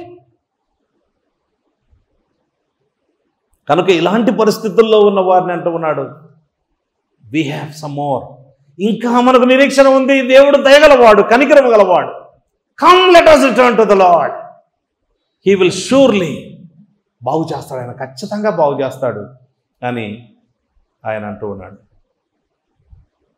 చేత మనం గమనించేది ఏంటంటే, మనము దేవుని యొద్దకు రావాలి, ఆయన వాక్యాన్ని స్టడీ చేయడానికి మనం పూనుకొనాలి అన్న విషయాన్ని తెలుసుకుంటూ ఉన్నాం. ఏడబ్ల్యూ టోజర్ అనే దైవజన్, టోజర్ ఇట్లనే ప్రొనౌన్స్ చేయాలి, టోజర్ కాదు, టోజర్. టోజర్ తెలుగులో రాయడానికి వీలు కాదు. యూ కాంట్ రైట్ జర్, ఎట్లా రాస్తావు? టోజర్. జా రాస్తాం, టోజర్ అంటాం. టోజర్ కాదు, టోజర్. ఏడబ్ల్యూ టోజర్ 1963లో చనిపోయాడు. చాలా గొప్ప దైవజనుడు ప్రపంచంలో. ఆయన ఒక పుస్తకం రాశాడు. ఈ పుస్తకం కూడా బై ద వే మీరు కొనుక్కొని చదవాలి. The knowledge of the holy. It is one of the 100 books. It is voted as one of the 100 books that changed the 20th century. 20వ శతాబ్దపు స్థితిగతులను మార్చిన 100 పుస్తకాల్లో ఇది కూడా ఒక పుస్తకంగా వాళ్ళు సెలెక్ట్ చేశారు. సింపుల్ బుక్, చాలా చిన్న పుస్తకం. విశేషం ఏంటంటే, ఆ పుస్తకంలో చాప్టర్ 1 మొదటి చాప్టర్లో ఫస్ట్ ప్రార్థనతో, ప్రతి చాప్టర్ ప్రార్థన రాశాడు. ప్రార్థన దాంట్లో ఆయన విచిత్రం అంటే ఆయన ఆ టైపు ప్రార్థన రాశాడు. రాసిన తర్వాత ఫస్ట్ స్టేట్మెంట్ ఏంటంటే, what comes to your mind when you think about God is the most important thing about your self అని అన్నాడు. దేవుణ్ణి గురించి ఆలోచించినప్పుడు నీ మదిలో మెదిలే మొదటి విషయము నిన్ను గూర్చిన ప్రధాన విషయము అని అన్నాడు. అంటే దేవుని గురించి రాంగ్ ఐడియాస్ ఉన్నాయనుకోండి, నీ జీవితం కూడా అలాగే ఉంది అని అర్థం. It determines what kind of person you are. So the right understanding of God ఉంటే, దేవుణ్ణి గూర్చిన సరి అయిన అవగాహన ఉంటే మనము సరి అయిన ప్రజలంగా ఉండే అవకాశం ఉంది. మళ్ళీ చెప్తున్నాను, what comes to your mind when you think about God is the most important thing about yourself. Very very important statement. ఏ మనుషుడు కూడా తన మతం కంటే పైకి ఎదగడం సాధ్యం కాదు. అంటే మతం ఇంతవరకు ఉందనుకోండి, అంత మతాన్ని దాటి ఎదగలేడు ఎవరు కూడా. ఇది చారిత్రాత్మక సత్యం. ఏ మతం దానికి ఉన్న దేవునికి వచ్చిన తలంపుల కంటే పైకి ఎదగలేదు అన్నది కూడా వాస్తవమే. It cannot rise above. ఏ మతమైనా దేవుని గురించి దానికి ఏమి తలంపులు ఉన్నాయి అన్న దాన్ని బట్టి అంత మట్టుకే ఉంటుంది, కానీ అంతకంటే ఎదగలేదు. అంటే దేవుణ్ణి గూర్చి మనకు అల్పమైన తలంపులుంటే మన ఆరాధన కూడా అల్పమైనదిగా ఉంటుంది. అధిక తలంపులుంటే మన ఆరాధన కూడా ఉత్కృష్టమైన రీతిలో అధికంగా ఉంటుంది. అంచేత దేవుని గూర్చి తెలుసుకోవడం అనేది చాలా ప్రాముఖ్యం. కారణం మొదటి కారణం చూద్దాం. దేవుని గురించి తెలుసుకోవడం ఎందుకంత ప్రాముఖ్యము అనంటే, నంబర్ వన్ మనము దేవుని గురించి తెలుసుకోవాలని దేవుడే కోరుకుంటున్నాడు. It is God's desire for his children. దేవుడు అంటూ ఉన్నాడు, భూమి మీద కృప చూపుచు నీతి న్యాయములు జరిగించుతున్న యెహోవాను నేనేనని గ్రహించి నన్ను పరిశీలనగా తెలుసుకున్నట్టును బట్టి అతిశయింపవలను, అట్టి వాటిలో నేను ఆనందించువాడనని యెహోవా సెలవిచ్చుచున్నాడు.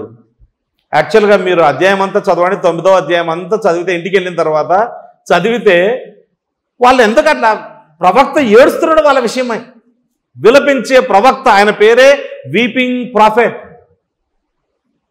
యిర్మీయా గారు ఎందుకు ఏడుస్తున్నారు అంటే, నా జనులు ఇష్టం వచ్చినట్టుగా విచ్చలవిడిగా ప్రవర్తిస్తున్నారండి, దుర్మార్గంగా జీవిస్తున్నారండి, హద్దు అదుపు లేకుండా బ్రతుకుతున్నారండి, దేవుడిని సంతోష పెట్టడం లేదండి, నా ప్రజలు చాలా బాధ పెడుతున్నారండి దేవుణ్ణి. అంటే కారణం ఏమై ఉంటుంది అని అంటే, దేవుడే చెప్పాడు నాతో. ఏం చెప్పాడు అనంటే, దీనికి అంతటికీ ప్రధానమైన కారణం, major reason why my people are sinning against God is because they do not have the knowledge of God. Therefore, they need to know about him. And God is inviting. నేను నా పుస్తకంలో ఒక చాప్టరే రాశా దాని మీద, అండర్ గాడ్, దేవుడు అనే అంశంలో ఒక చాప్టరే ఉంది, just the knowledge of God అనేది. సో మీరు దాన్ని చూడవచ్చు. అందులో ఏమంటున్నాడంటే, దేవుడు అంటున్నాడు, యెహోవాను నేనేనని గ్రహించాలి. Number 1, you must understand. అంటే ఫస్ట్ విని అర్థం చేసుకుంటేనే కదా మనం ఏమైనా చేయగలుగుతాం. కనుక అర్థం చేసుకోవడం నేర్చుకోవాలి. ఏమని అర్థం చేసుకోవాలంటే, భూమి మీద కృప చూపుచు నీతి న్యాయములు జరిగించుచున్న యెహోవాను నేనే అని గ్రహించాలి. నంబర్ 2, అంతటితో ఆగిపోవద్దు, నన్ను పరిశీలనగా తెలుసుకోవాలి. That's what we're doing here. ఇది బైబిల్ స్టడీ కాదు, ఇది బైబిల్ కాలేజ్. ఇన్ఫ్యాక్ట్ మనం బైబిల్ స్టడీలో చాలా లోతుగా అధ్యయనం చేయడం జరిగింది. ఎందుకంటే మనకేమి 1 ఇయర్లో ఇన్ని సబ్జెక్ట్స్ అయిపోవట్లే అనేది లేదు కదా. నేను థియాలజీ టీచ్ చేసినప్పుడు చాలా సంవత్సరాల కిందట 5 ఇయర్స్ టీచ్ చేశాను మన చర్చిలో. 5 years I taught theology. But చాలా ఏళ్ళు అయింది చెప్పి, కాబట్టి మర్చిపోయిండి వచ్చిపోయారు. మళ్ళీ పరిశీలనగా తెలుసుకోవాలి. దేవుణ్ణి సంతోషపెట్టాలనే కోరిక ఉందా? ప్రతి విశ్వాసికి కొంచెమైనా ఉంటుంది కోరిక. దేవుడు అంటున్నాడు, మీరు ఈ పని చేస్తే నేను సంతోషిస్తానన్నాడు. అట్టి వాటిలో నేను ఆనందించువాన్ని అని అన్నాడు. అట్టి వాటిలో అంటే నన్ను గూర్చి మీరు గ్రహించి పరిశీలనగా తెలుసుకుంటే నేను ఆనందిస్తాను అని అన్నాడు. You can make God happy. You can bring delight to God, pleasure to God by spending much time studying about him. Number 2, సర్వసాధారణంగా భక్తుల జీవిత చరిత్ర అంటే మనకు చాలా ఇష్టం. ఎవరైనా అది బైబిల్లో ఉండే భక్తులు కావచ్చు, సంఘ చరిత్రలో ఉండే భక్తులు కావచ్చు, ఆ భక్తుల జీవిత చరిత్ర ఎందుకు మనం వింటాము అంటే, మనకు కూడా ఒక రకమైన ప్రోత్సాహం వస్తుంది, ఒక రకమైన స్ఫూర్తి వస్తుంది. నేను కూడా అలా బ్రతకాలి అని అనిపిస్తూ ఉంది. 1992లోనో 93లోనో నేను జార్జ్ మిల్లర్ గారి జీవిత చరిత్ర చదివాను. ఆయన ఎనీ గివెన్ టైం 2000 అనాథ పిల్లలను పోషించేవాడు. తన జీవిత కాలంలో 10,000 మంది అనాథ పిల్లలను పెంచి పోషించి పెద్ద చేసి, వారు పెద్దగా చదువుకొని ఉద్యోగాలకు వెళ్ళేంత వరకు వాళ్ళ ఒక స్థితికి వచ్చిన తర్వాత చేతుల్లో కొంత డబ్బు పెట్టి ఇంకో చేతిలో బైబిల్ పెట్టి పంపించాడు. చాలా గొప్ప దైవజనుడు. అయితే ఆయన ఎవరిని తన అవసరతల నిమిత్తం అడగకుండా దేవుని మీద విశ్వాసముతో నమ్మకం పెట్టుకొని ప్రార్థన చేసేవాడు. So I said I will follow him అనిపించింది నాకు కూడా. సో భక్తుల జీవిత చరిత్ర చదివినప్పుడు మనకు అనిపిస్తుంది అలాగా. బైబిల్లో ఉండే 2 శ్రేష్టమైన భక్తుల్ని మేము ముందుంచుతాను. మొదటి భక్తుడు దేవుని హృదయానుసారుడు అని పిలువబడిన దావీదు. రెండవ భక్తుడు అపోస్తలులందరికంటే విశేషముగా ప్రయాసపడిన అపోస్తలుడైన పౌలు. ఇద్దరు మీరు బైబిల్ చదివితే, కీర్తనల గ్రంథం చదివితే అర్థమయ్యేది ఏంటంటే, 27వ కీర్తనలో ఉంటుంది, దేవుడు చెప్పాడంట, దావీదు నా కుమారుడా నా సన్నిధిని నీవు వెతుకుతావా అంటే, దేవా నేను నీ సన్నిధిని వెతకలేదని నా హృదయము నీతో అనెను అని అంటాడు. వెంటనే అసలు దావీదు దేవుని హృదయానుసారుడు అనేది ఎట్లా అర్థమవుతుంది అంటే, చారిత్రాత్మక గ్రంథాల్లో అర్థం కాదు. అంటే సమూయేలు గ్రంథం చదివితే మనకు అర్థం కాదు, కీర్తనల గ్రంథం చదివితేనే అర్థమవుతుంది. Is a man after my own heart. కొత్త నిబంధనలో పౌలు అప్పటికే ఈ మాటలు రాసినప్పుడు, ఫిలిప్పీ పత్రిక 3వ అధ్యాయంలో ఈ మాటలు రాసినప్పుడు 61, 62 ఆ మధ్య కాలంలో రాశాడు ఈ మాటలు, క్రీస్తు శకం. అప్పటికే 30 సంవత్సరాలు యేసు ప్రభువును నమ్ముకొని 30 సంవత్సరాల నుంచి సేవ చేస్తున్నాడు. అనేకమైన ప్రత్యక్షతలు దేవుడు, రెవల్యూషన్స్ దేవుడు ఇచ్చాడు. అసలు కొత్త నిబంధనలో ఎక్కువ భాగం ఆయనదే. దేవుడే ఆయనను చూసి పెక్కు ప్రత్యక్షతల వల్ల ఈ వ్యక్తి నాశనమైపోతాడని ఆయన శరీరంలో ముళ్ళు పెట్టాడు. అత్యధికముగా అతిశయించకుండా ఉన్నట్లు ఆయన శరీరంలో ముళ్ళును దేవుడు పెట్టాడు. సాధారణ కాదు, దేవుడు పెట్టాడు. అంటే అంత గొప్ప వ్యక్తి. ఆయన అంటాడు, పౌలా నీ జీవిత ధ్యేయం ఏంటి అని అంటే, I want to know him అంటాడు. I want to know him. ఇంగ్లీష్లో ఈ విధంగా ఉంది, that I may know him and the power of his resurrection and the fellowship of his sufferings. That's my desire, that's my life goal, that I may know God. మనం ఎట్లా ఉంటుందంటే, ఇక కొంచెం విన్నామనుకోండి, నార్మల్గా మన చర్చిలో రెగ్యులర్గా చాలా ఏళ్ళ నుంచి వింటూ ఉన్నందువల్ల ఇంకా వినేదేముంది, మాకు అంత తెలుసు అని అనుకుంటారు కొంతమంది. ఏమీ తెలియదు, నాకే తెలియదు, మీకే తెలుస్తుంది. చాలా విషయాలు ఉన్నాయి తెలుసుకోవడానికి. ఏమీ తెలియని విస్తరాకు ఎగిరిగిరి పడుతుంది అని ఒక సామెత ఉంది. ఇప్పుడు విస్తరాకు అనే దానికంటే ప్లాస్టిక్ గ్లాస్ అని చెప్తే బాగుంటుంది. ఆ ప్లాస్టిక్ గ్లాసులో నీళ్లు పోసేంత వరకు అది కుదురుగా ఉండదు, పట్టుకోవాలి గట్టిగా, అది లేకపోతే గాలికి వెళ్ళిపోద్ది. దాంట్లో నీళ్లు పోసామనుకోండి గట్టిగా లాగా ఉంటుంది. ఎక్కువ తెలిసిన వాడు నాకు చాలా తెలుసు అనుకోడు, నాకు చాలా తెలియదు అనుకుంటాడు. 6 నెలల బైబిల్ కాలేజ్ చేసి, ఇప్పుడు మీరు సంవత్సరం పాటు బైబిల్ కాలేజ్ చేసి అబ్బా ప్రపంచంలోని జ్ఞానం అంతా సంపాదించావు, ప్రపంచం మేధావిని నేనేని ప్రకటించుకునేది మీరు. అంతకంటే ఫూలిష్నెస్ మరొకటి ఉండదు. ఏం తెలుసండి మనకు? మీకు అర్థమవుతుంది స్టడీ చేస్తూ ఉంటే, ఆయా పుస్తకాలు చదువుతుంటే, అమ్మో ఇదొక్కటే అర్థమైంది. ఈ సంవత్సరం అంతట్లో ఒక్కటి అర్థం చేసుకుంటే చాలా. అదేంటంటే, నాకు తెలియదు, చాలా విషయాలు తెలియవనేది అర్థం చేసుకుంటే అప్పుడు అక్కడి నుంచి తెలుసుకోవడానికి ప్రయత్నం చేసే అవకాశం ఉంది. నాకు అంత తెలుసు అనే అహంకారం ఉంటే ఇంకేం చేస్తాం? నువ్వు ఫుల్ అయిపోతే కానీ నింపుకోవడానికి ఏముంటుందండి? ఏముంటుంది నింపుకోవడానికి? I want to know him and the power of his resurrection. ఓసారట సిహెచ్ స్పర్జన్ గారి దగ్గరికి, సిహెచ్ స్పర్జన్ అంటే 150 ఏళ్ల కిందట ఇంగ్లాండ్లో ఒక గొప్ప దైవజనుడు. ఆయన రాసిన పుస్తకాలు, అసలు మానవ చరిత్రలో ఏ మతనాయకుడు ప్రొడ్యూస్ చేయనటువంటి మెటీరియల్ ఆయన ప్రొడ్యూస్ చేశాడట. ఏ మత నాయకుడు, ఏ మతంలో కూడా nobody in this world ever produced as much as he did. ఆయన ఈ ఆదివారం వాక్యం చెప్తే వచ్చే ఆదివారం లోపల అమెరికాలో, న్యూజిలాండ్లో, ఆయా దేశాల్లో అవి ఏమంటారు ప్రింట్ చేస్తారట. ప్రసంగాలను ప్రింట్ చేసేసి వారానికి 20 నుంచి 40 వేల కాపీలు అమ్ముతారట. 20 నుంచి 40 వేల కాపీలు ఎవ్రీ వీక్. అటువంటి వ్యక్తి లేడు అసలు.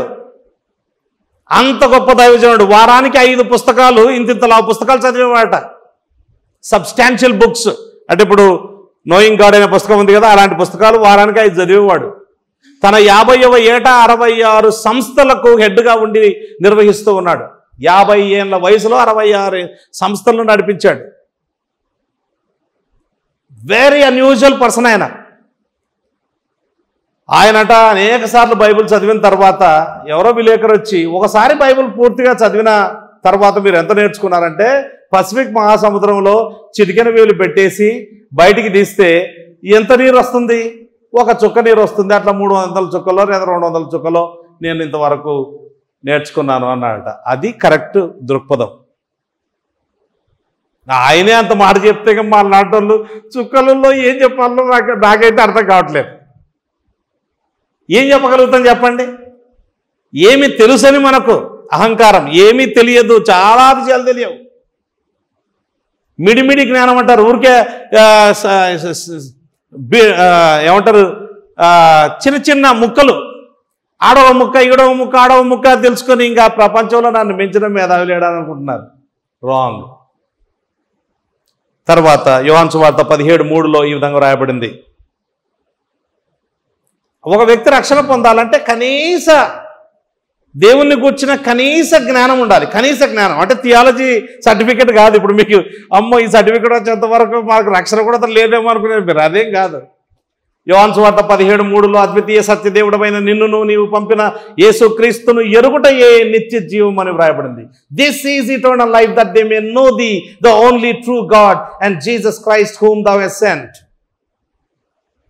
అంటే కనీస జ్ఞానం ఉండాలి. దేవుడు ఎవరు, యేసు ప్రభు ఎవరు, పాపం అంటే ఏంటి, నేనెవరు, ఇలాంటి కనీస జ్ఞానం ఉంటే తప్ప రక్షణ ఏమంటారు సువార్త సత్యాలు, బేసిక్గా సువార్త సత్యాలు తెలిసి ఉండాలి కదా. అవి తెలిసి ఉండకపోతే ఆ వ్యక్తి ఎలా రక్షణ పొందగలుగుతాడు? అద్వితీయ సత్యదేవుడమైన నిన్నును నీవు పంపిన యేసుక్రీస్తును ఎరుగుటయే నిత్య జీవం. తర్వాత దేవునికి వచ్చిన తప్పుడు అభిప్రాయాలను దేవుడు తీవ్రంగా పరిగణిస్తాడు. ఏం పర్వాలేదులేండి, దేవుని గురించి ఎట్లా అనుకున్నా దేవుడు నన్ను క్షమిస్తాడు, క్షమించడు.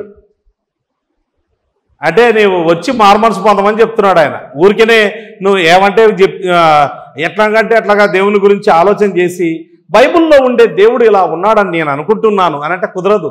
ఆయన ఎట్లున్నాడో మనం తెలుసుకోవాలి. చూడండి ఆ మాట, కీర్తన గ్రంథం 50వ కీర్తన 21వ వచనంలో ఈ విధంగా ఉంది. 50వ కీర్తన 21వ వచనం, ఇట్టి పనులు నీవు చేసినను దేవుడు అంటూ ఉన్నాడు, నేను మౌనినై ఉంటిని, అందుకు నేను కేవలము నీ వంటి వాడనని నీవు అనుకుంటివి. దేవుడు కూడా మనలాంటివాడేనేమో అని అనుకుంటున్నారు అన్నట్టు. ఏం పర్లేదు, దేవుడు కూడా మనలాంటివాడే.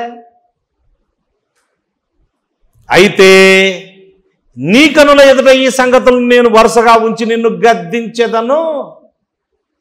వీటన్నిటినీ ఒకదాని వెంట ఒకటి పెట్టి ఐ విల్ రెబ్యూక్ యూ అని అంటున్నాడు దేవుడు. అంటే దేవుణ్ణి గురించి తప్పుడు అభిప్రాయాలు ఉంటే దేవుడు దాన్ని సీరియస్గా తీసుకుంటాడు. దేవుడు కూడా మనలాంటోడే అని మనము భావించరాదు. దేవుణ్ణి గురించిన కొన్ని తప్పుడు అభిప్రాయాలు. నంబర్ 1, అడిగినవన్నీ ఇచ్చేవాడు. ఇప్పుడు నా పుస్తకంలో కూడా లేవు ఇవి, నేను చాలా సంవత్సరాల కింద టీచ్ చేసేది.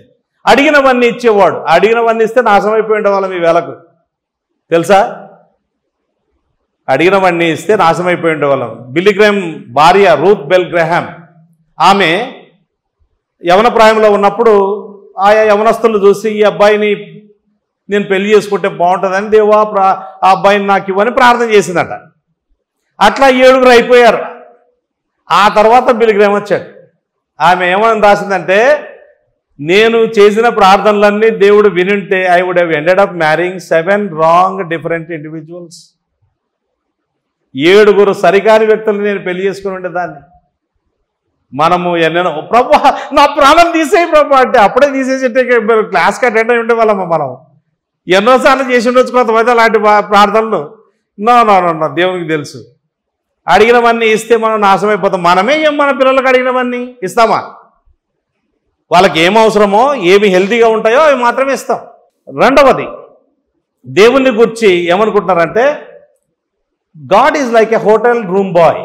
హోటల్ రూమ్ బాయ్ ఇప్పుడు మనం హోటల్లో ఉన్నాం, రూమ్ బాయ్ వస్తాడు. ఏం కావాలి అని అంటే, నాకు ఇడ్లీ దోశ 2 ప్లేట్లు తీసుకొని రా అని అంటే, నేను తీసుకురాను సార్, నేను ఎప్పుడు ఇడ్లీ తీసుకురాలేదు ఇంతవరకు. నేను తీసుకొస్తే పూరి మాత్రమే తీసుకొస్తాను. దోశ అసలే ఇష్టం ఉండదు నాకు, అసలు అది తింటే నిద్ర వస్తుంది. కనుక మీ మేలు కూడా చెప్తాను నేను అంటాడా రూమ్ బాయ్? అంటాడా ఎప్పుడైనా? Never says like that. అంటే దేవుణ్ణి కూడా మనం ఏంటంటే మనం ఏ ఆజ్ఞాపిస్తే అవి చేయాలి. దేవుడట మనం పాజిటివ్ మాట్లాడితే పాజిటివ్గా స్పందిస్తాడట, నెగిటివ్ మాట్లాడితే చేతులు కట్టుకొని కూర్చుంటాడట. ఎందుకు దేవా చేతులు కట్టుకొని కూర్చున్నావు అంటే, ఇంకా ఆయన నెగిటివ్ మాట్లాడాడు, ఏం చేయమంటాం మరి, నా చేతులు కట్టేశాడు అంటాడట. ఏ దేవుడో మరి ఆయన? బైబిల్లో ఉండే దేవుడైతే కాదు ఆయన. నేను చెప్తా వాళ్ళ బోధ ఏంటి అవన్నీ కూడా మీరు you're going to study all these things. Okay, ఇప్పుడు టైం లేదు కాబట్టి వాటి జోలికి వెళ్ళట్లేదు, అదేమో పెద్ద పుస్తకం. మూడవది, కఠినమైన ఉపాధ్యాయుడు. ఇప్పుడు ఉపాధ్యాయులు కఠినంగా లేరు, స్టూడెంట్సే కఠినంగా ఉన్నారు. ఇప్పుడు కాలం మారింది. టీచర్లు భయపడుతుంటే స్టూడెంట్స్కి మన మధ్యలోగా హెడ్ మాస్టర్ గారు పిల్లల ముందు అట్లా మొత్తం సాష్టాంగ నమస్కారం చేశాడు తెలుసా? వీడియో వచ్చింది. సాష్టాంగ నమస్కారం చేశాడు, గుంజీలు తీశాడు. మాకంటే ముందు కాలంలోనట పిల్లలు స్కూల్కి రాకపోతే సరిగ్గా చదవకపోతే కోదండం అనేవాళ్ళు దాన్ని. కోదండం అంటే ఏంటంటే కాళ్ళు తాళ్ళతో పైకి కట్టేసి అక్కడ కట్టేసి వాడిని కిందికి వేలాడదీసి కింద మంట పెట్టి కొట్టేవారట. వామ్మో, ఇప్పుడు కాలం కొడితే ఎలా ఉంటుంది? నేను చూసా మా కాలంలో నేను చూసా మా ఊర్లో ఒక ఆయనకు పాపం చదివే రాదు, కొండలకు పారిపోయాడండి ఆయన. మా ఊర్లో కొండకు పారిపోతే సారు ఆయనకెంత ఇంట్రెస్ట్ చూడండి, కొండకు పోయి పట్టుకొని వచ్చాడు వాడిని. పట్టుకొని వచ్చి రాత్రి అంతా ఒక దొంగను కట్టేసినట్టుగా హాస్టల్లో వెనక తాళ్ళతో ఒక ఏమంటే పోలుకు కట్టేశాడు. కఠినమైన ఉపాధ్యాయుడు. నాకు ఇన్ని బాధలు ఉన్నాయంటే కూడా క్లాస్కి రమ్మంటాడు. ఇప్పుడు మేము కూడా కఠినంగానే కనపడతాం సంవత్సరం అంతా. కఠినంగా ఉంటేనే మరి మీరు చదివేది, లేకపోతే మీకు ఇష్టమైతే రండి బ్రదర్, లేకపోతే వద్దులే బ్రదర్ అన్నారనుకోండి, మీ జీవితం పాడైపోద్ది. చదవరు సరిగ్గా. కఠినంగానే ఉండాలి, ఉంటాం. సో ఇక ఇప్పుడు అంటే ప్రారంభమే ఇప్పుడు క్లాసు, ఇది first class, second class, third class తర్వాత మేము కూడా అది అనుభవించామండి. మీరు ఒక సంవత్సరం, 7 సంవత్సరాలు కాలేజీలో ఉండి అనుభవించాం. ఓకే. కఠినమైన యజమానుడు ఒకడు అన్నాడు, నీవు విత్తని చోట పంటను కోర్చుకునేవాడు, చల్లని చోట ఏరుకునేవాడు, ఆయన కఠినమైన యజమానుడు అని నేను నాకు తెలిసే దాచిపెట్టుకున్నా, ఇదంతా తీసుకొని పోయి అని చెప్తాడు ఒకడు 25వ అధ్యాయం మత్తయి సువార్తలో. సోమరివైన చెడ్డ దాసుడా అన్నాడు యేసుప్రభు. అంటే దేవుని గురించి కొంతమందికి ఇట్లే ఉంటుంది. గాడ్ ఈజ్ చాలా ఏమంటారు stern school teacher or owner. మూడవది, దేవుడు వ్యక్తిత్వం లేని శాస్త్రజ్ఞుడు. Scientist who does not have any personality. అంటే సైంటిస్టులు గడ్డం పెంచుకుంటారట, భార్యకి ఏమవుతుందో పట్టించుకోరు, పిల్లలకి ఏమవుతుందో పట్టించుకోరు, ఒకటే ఎక్స్పెరిమెంట్స్, వాళ్ళ లోకమే వేరే అన్నట్లుగా దేవుడు కూడా ఏం పట్టించుకోవట్లేదండి. ఆయన లోకం వేరే అంతే. సైంటిస్ట్ ఎప్పుడు అక్కడ ఏమంటారు ఎక్స్పెరిమెంటేషన్తో ఎప్పుడు అక్కడే ఉండి, ఇక భార్య లేదు, ఫీలింగ్సే లేవు ఆయన కొంచెం కూడా. దేవునికి కూడా ఏం ఫీలింగ్స్ లేవు, నా బాధలు నా కష్టాలు ఏం పట్టించుకోవట్లేదు అన్నట్టుగా కొంతమంది ఆ విధంగా అనుకుంటారట. మరికొంతమంది సెలెస్టియల్ పోలీస్ మ్యాన్, అంటే పరలోకపు పోలీస్. ఎప్పుడెప్పుడు ఎవడు తప్పులో దొరుకుతాడా, వానికి టికెట్ రాద్దామా, టికెట్ అంటే ఫైన్ వేద్దామా అని రెడీగా ఫైన్ వేయడానికి రెడీగా నిలబడి ఉండే పోలీసు లాగా దేవుడు కూడా ఎప్పుడెప్పుడు ఎవడెవడు తప్పు చేస్తున్నాడని అక్కడ నుంచి చూసుకుంటూ ఫైన్ వేయడానికి రెడీగా ఉంటాడని కొంతమంది దేవుని గురించి అలా అనుకుంటారట. మరికొంతమంది మలాబలెంట్ బీయింగ్, క్రూరమైన మనిషి. అతివృష్టి, అనావృష్టి, సునామీ, కోవిడ్ ఇలాంటివన్నీ తీసుకొని వచ్చి మనుషుల మీద విరుచుకుపడి చాలా ఇబ్బందులు పెట్టే దుర్మార్గుడు దేవుడు అని కొంతమంది ఆ విధంగా అనుకుంటారట. మరికొంతమందికి అయితే దేవుడు తెలివైన గారడీవాడు, ఇంటెలిజెంట్ మెజిషియన్. పొద్దున్నే లేపగానే యేసు నామములో నాకు స్వస్థత, విడుదల, హల్లెలూయా అని అంటే అప్పుడు వెంటనే ఆ స్వస్థత, విడుదల చేసేయాలంగా అంతే. ఎప్పటికప్పుడు రోజు దేవుడు ఇంకా మెజిషియన్ టైప్లో నీ పనికి ఎప్పుడు చేసుకుంటూనే ఉండాలన్నట్టు. నార్మల్ జీవితంలో దేవుని చూడరు. They don't see in the providence of God. They want miracles and wonders every moment, every day. అట్లాంటి దేవుణ్ణి కొంతమంది కొలుస్తూ ఉంటారు. మరికొంతమంది God is a heavenly old man. Old man upstairs అంటారు చూడండి, మీరు ఇవన్నీ విన్నారా? ఓల్డ్ మ్యాన్ అప్ స్టేర్స్ అంట. వామ్మో, అంటే చేతగాని తాత అన్నట్టు. బాగా ఏమైనా ప్రాయంలో ఉన్నప్పుడు పులి ఆయన ఇంట్లో ఆయన చూస్తేనట్టు వనకాల గజ్జ వనకాల ఇప్పుడు ఓల్డ్ అయిపోయాడు. అరే అబ్బాయి కొంచెం నీళ్ళు ఇరా అంటే ఒకటే నన్ను ఆడుకొని ఒకటే పనులు చెప్తావు అని అంటే, అప్పుడు ఒకవేళ ఎవరి ప్రాయంలో ఉన్నప్పుడు చెప్పిండాలి మాట, ఉతికి అరేసిండేవాడు. ఇప్పుడు ఓల్డ్ అయిపోయాడు. ఏమన్నా అంటే కోడలు ఇంట్లో నుంచి ఎలా పడతామో ఏమో, ఎందుకులేండి వాళ్ళు హ్యాపీగా ఎంజాయ్ చేస్తున్నారు, చేసుకొనివ్వండి, నేను అడ్డం పోతే నా మాట వింటారా వాళ్ళు. ఈ టైప్లో దేవుణ్ణి కొంతమంది ఈ విధంగా చూస్తారు. బయటవే నేను ఒక పుస్తకం చదివాను, ఆ పుస్తకం పేరు criminal thoughts about God. Criminal thoughts కూడా నేట, ఇంకా అవన్నీ చెప్పుకోలేము. తర్వాత God is a mister fix. ఈ రోగము ఎన్నో ఏళ్ళ నుంచి కొని తెచ్చుకొని ఒక్క క్షణంలో నీవు మాట మాత్రం సెలవిస్తే బాగుపడతా కదా ప్రభు. 1 minute-లో 1 second-లోనూ మాట సెలవించు, అయిపోద్ది, మిస్టర్ ఫిక్స్. అన్నీ కూడా టక టక టక టక టక టక దేవుడు వెంటనే చేసేయాలి, అంతే. చేస్తాడండి నా దేవుడు. అలాంటి దేవుడు అనే వాళ్ళు ఉన్నారు తెలుసా? What is biblical God? బైబిల్లో ఉండే దేవుడు ఎవరు? We going to study about that. Okay, ఆయనను గురించి మనం సరి అయిన అవగాహన లేకపోతే దేవుడు ఆ సంగతులను వరుసగా ఉంచి మనల్ని గద్దిస్తానని చెప్తున్నాడు. తర్వాత ప్రపంచంలో ఇతర మతాలు, చాలా దుర్బోధలు విపరీతంగా ఉన్నాయి. మీకు తెలుసో లేదో, పరలోకపు తండ్రి ఉన్నాడు, పరలోకపు తల్లి కూడా ఉంది తెలుసా? పరలోకపు తల్లి, అదొక చర్చ్ ఉంది, పరలోకపు తల్లి చర్చి. అమ్మమ్మమ్మ, ఏమి రకాలైన భావనలు క్రైస్తవ్యంలో. ఇప్పుడున్న పరిస్థితి ఎలా ఉంది అంటే, దుర్బోధకులే సద్బోధకులుగా పరిగణించబడుతున్న దౌర్భాగ్యమైన లోకంలో మనం ఉన్నాం. సద్బోధకులు దుర్బోధకులుగా పరిగణించబడుతున్న పరిస్థితుల్లో ఉన్నాం.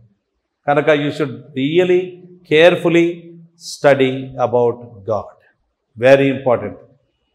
అండ్ నెంబర్ 6, మనము ఏమి నమ్ముతామో అలాగే మనం ప్రవర్తిస్తాం.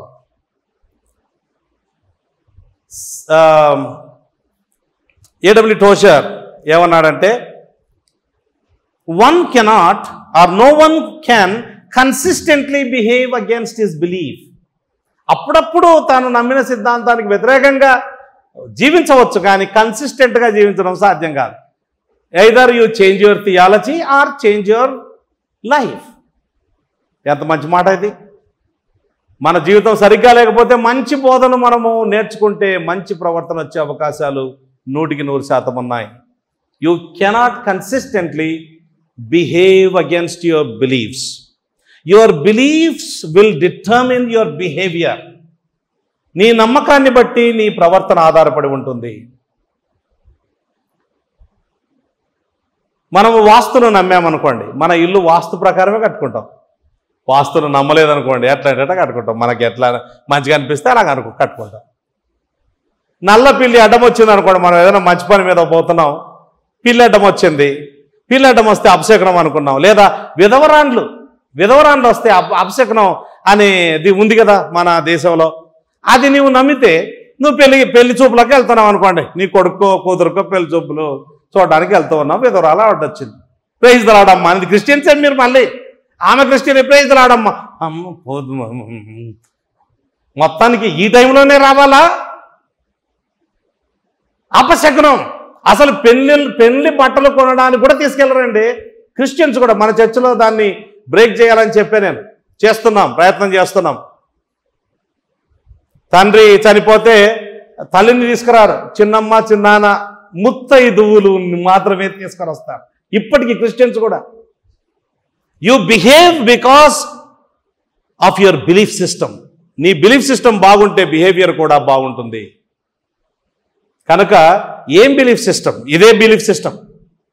ఈరోజు మనం ఈ subject systematic theology is your world view. ఇంకో పేరు దీనికి వరల్డ్ వ్యూ, ప్రపంచ దృక్పథం. The way you look at the world, look at God, look at things, అది ప్రపంచ దృక్పథం. సో వరల్డ్ వ్యూ అనొచ్చు, థియాలజీ అనొచ్చు, వరల్డ్ వ్యూ అనొచ్చు, సింపుల్గా world view. So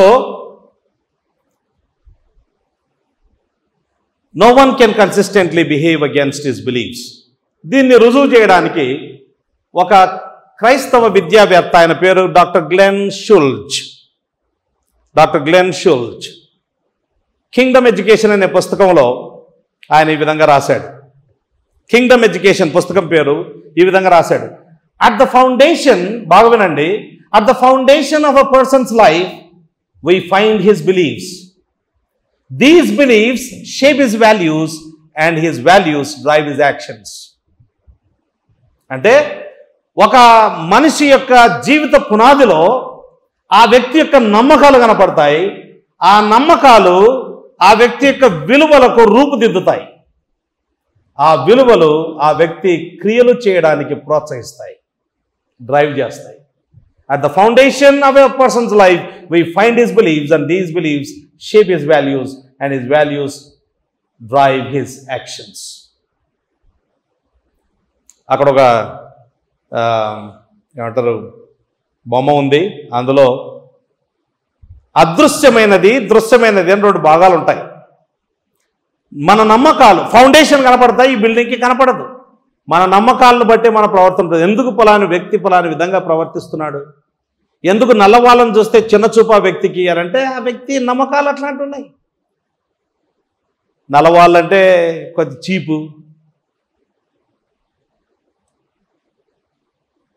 why? Because of the belief system. ఎందుకు కుల వ్యవస్థ ఉంది ఇంకా క్రైస్తవ్యంలో అంటే because of the belief system.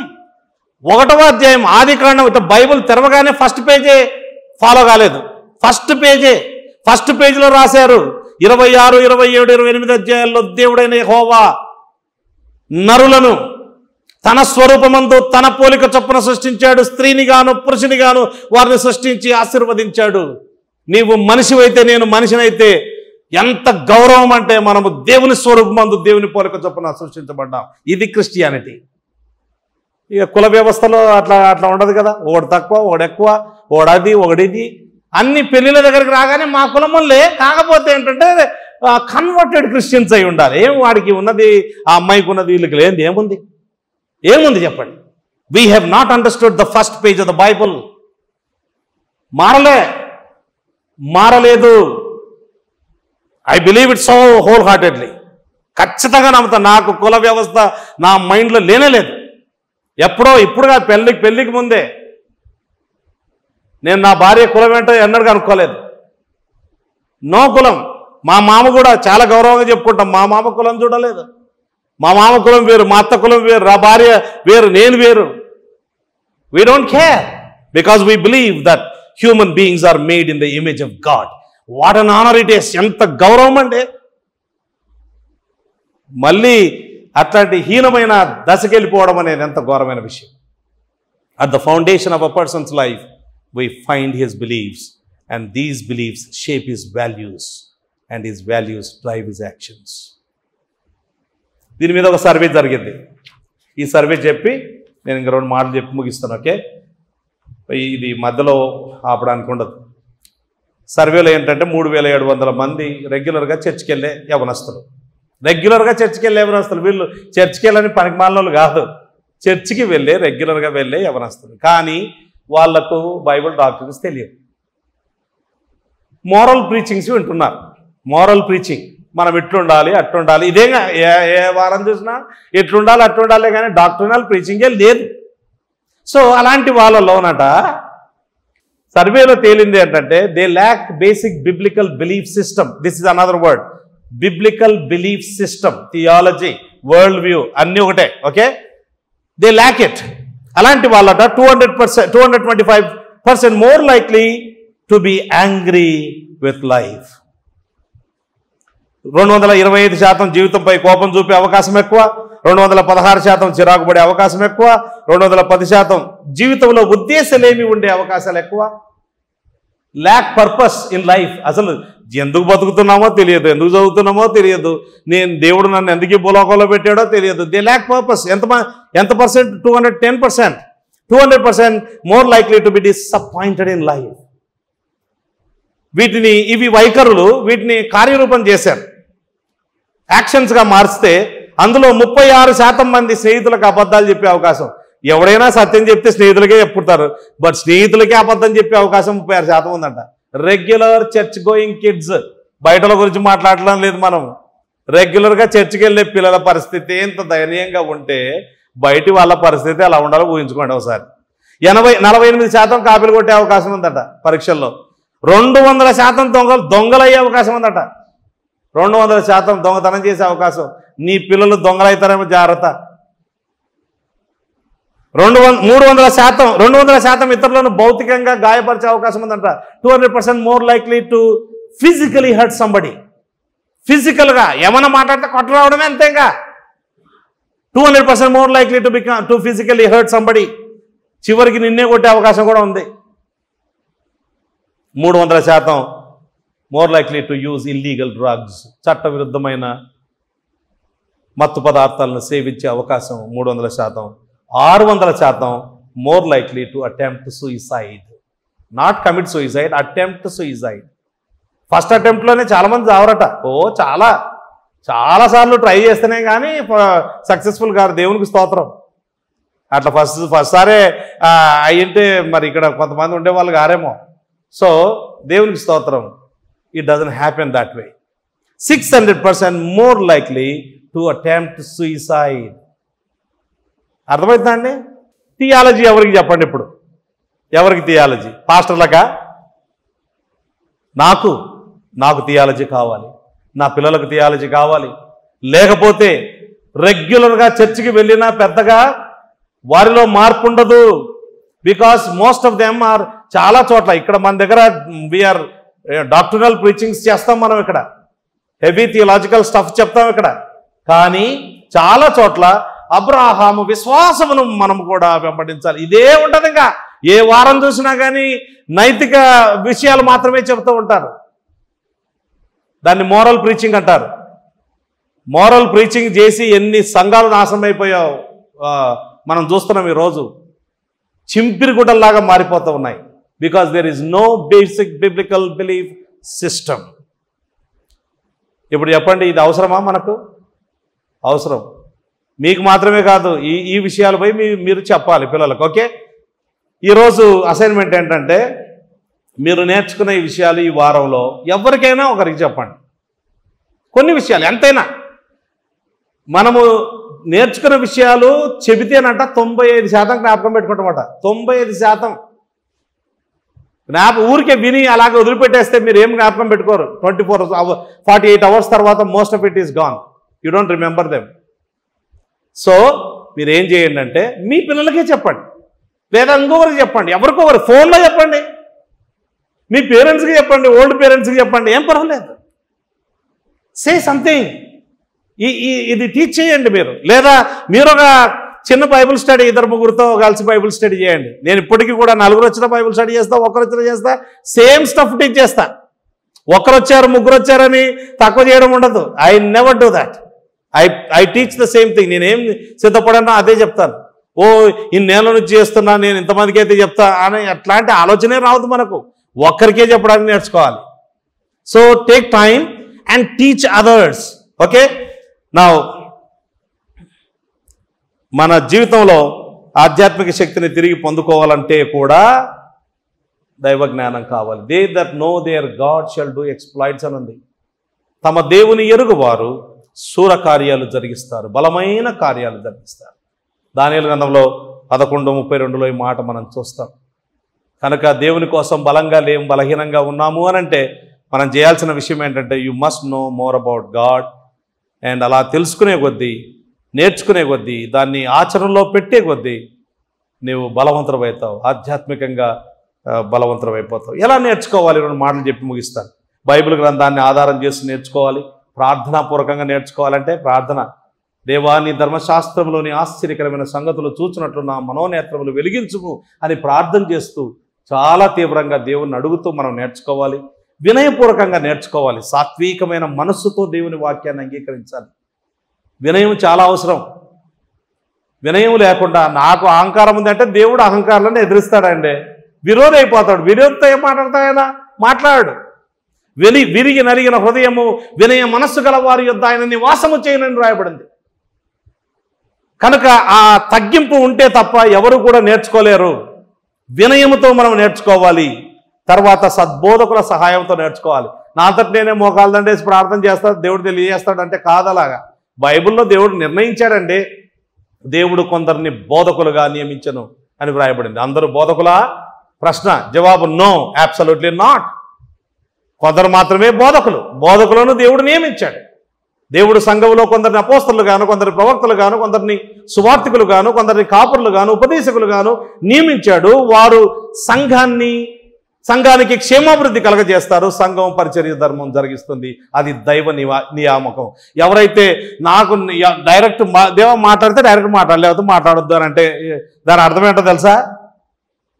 నిన్ను నేను లెక్క చేయట్లేదు, నీ పద్ధతులు నాకు అవసరం లేదు, నా పద్ధతిలో నువ్వు మెలగాలి కానీ నీ పద్ధతిలో నేను మెలగడం ఏంటి అని దేవునితో చెప్పినట్టు లెక్క. ఎంత అహంకారం ఉంటే అలా చెప్తారో వ్యక్తి. ఆనందముతో ఆరాధనాపూర్వకంగా నేర్చుకోవాలి. As we study we should rejoice and we should also worship the lord. We should become better worshippers of God. మరింత శ్రేష్ఠ ఆరాధికులం మనం కావాలి. లాస్ట్ మాట చెప్పి ముగిస్తాను. అదేంటంటే, ఎందుకు నేర్చుకుంటున్నాం మనం ఇది అని అంటే అవగాహన కోసం అండి. ప్రశ్నలు జవాబులు చాలా తెలుసుకోవడం కోసమని నేను నేర్చుకుంటున్నాను అని అంటే కనుక తప్పైపోద్ది. అది సరైన ఉద్దేశం కాదు. సరైన ఉద్దేశం ఏంటంటే రోమపత్రిక 8:29 సరైన ఉద్దేశం. మనం క్రీస్తు సారూప్యంలోనికి ఎదగడానికి ఈ విషయాలు దోహదపడతాయి కాబట్టి నేను నేర్చుకుంటున్నాను. అది కరెక్ట్. ఈ విషయాలు దోహదపడకపోతే క్రీస్తు సారూప్యంలోనికి మనల్ని నడిపించకపోతే నేర్చుకోవాల్సిన అవసరం లేదు. You don't need to. That's the ultimate goal of a Christian. క్రైస్తవుని యొక్క అంతిమ ఉద్దేశం అది. క్రైస్తవుడు క్రీస్తు యొక్క సారూప్యంలోనికి ఎదగాలని నిర్ణయించాడు కనుక మనము ఆ విధంగా క్రీస్తు సారూప్యంలోనికి ఎదగడానికి ఇది దోహదపడుతుంది, చాలా దోహదపడుతోంది. అందుకే నేను స్టడీ చేస్తాను అని చేయాలి. అలా కాకుండా నేను జ్ఞాన సముపార్జన కోసం నేను స్టడీ చేస్తాను అని అంటే గర్విష్ఠువైపోయి నాశనం అయిపోతాం. అంటే నువ్వు 12,000 ఫీజు కట్టి తర్వాత 10 పుస్తకాలు కొనుక్కొని దానికో 3,000 కట్టి నాశనం కావడం అంటే ఇంకా ఇదే. ఇంతకంటే దారుణమైన పని ఉంటుందా? డబ్బు ఇచ్చి నాశనం కావడం అంటే ఎంత గొడవండి. నాశనం అయిపోతాం, ఖచ్చితంగా నాశనం అయిపోతాం. కేవలము జ్ఞాన సముపార్జన కోసము మాత్రమే స్టడీ చేస్తే కాళ్ళు ఎగరేసుకొని తిరిగే అవకాశం ఉంది. ఎందుకంటే మీకు తెలిసే విషయాలు చాలామంది పాస్టర్లకు కూడా, ఇదే సిటీలో పెద్ద పెద్ద పాస్టర్లకు కూడా తెలియని విషయాలు మీరు తెలుసుకోబోతున్నారు. అంటే ఇక్కడ నేను టీచ్ చేస్తున్నందుకు కాదు, ఎవరు టీచ్ చేసినా సబ్జెక్ట్ టీచ్ చేస్తే చాలంతే. సబ్జెక్ట్ టీచ్ చేస్తే most of the people don't know all these things. So కాళ్ళు ఎగరేసుకొని నాకంటే మించిన జ్ఞాని లేడు అని ఎగిరిగిరి గంతేసే అవకాశం ఉంది. No, wrong. క్రీస్తు సారూప్యంలోనికి మనల్ని ఈ సత్యాలు నడిపించాలి. కళ్ళు మూసుకోండి, ప్రార్థన చేసుకుందాం.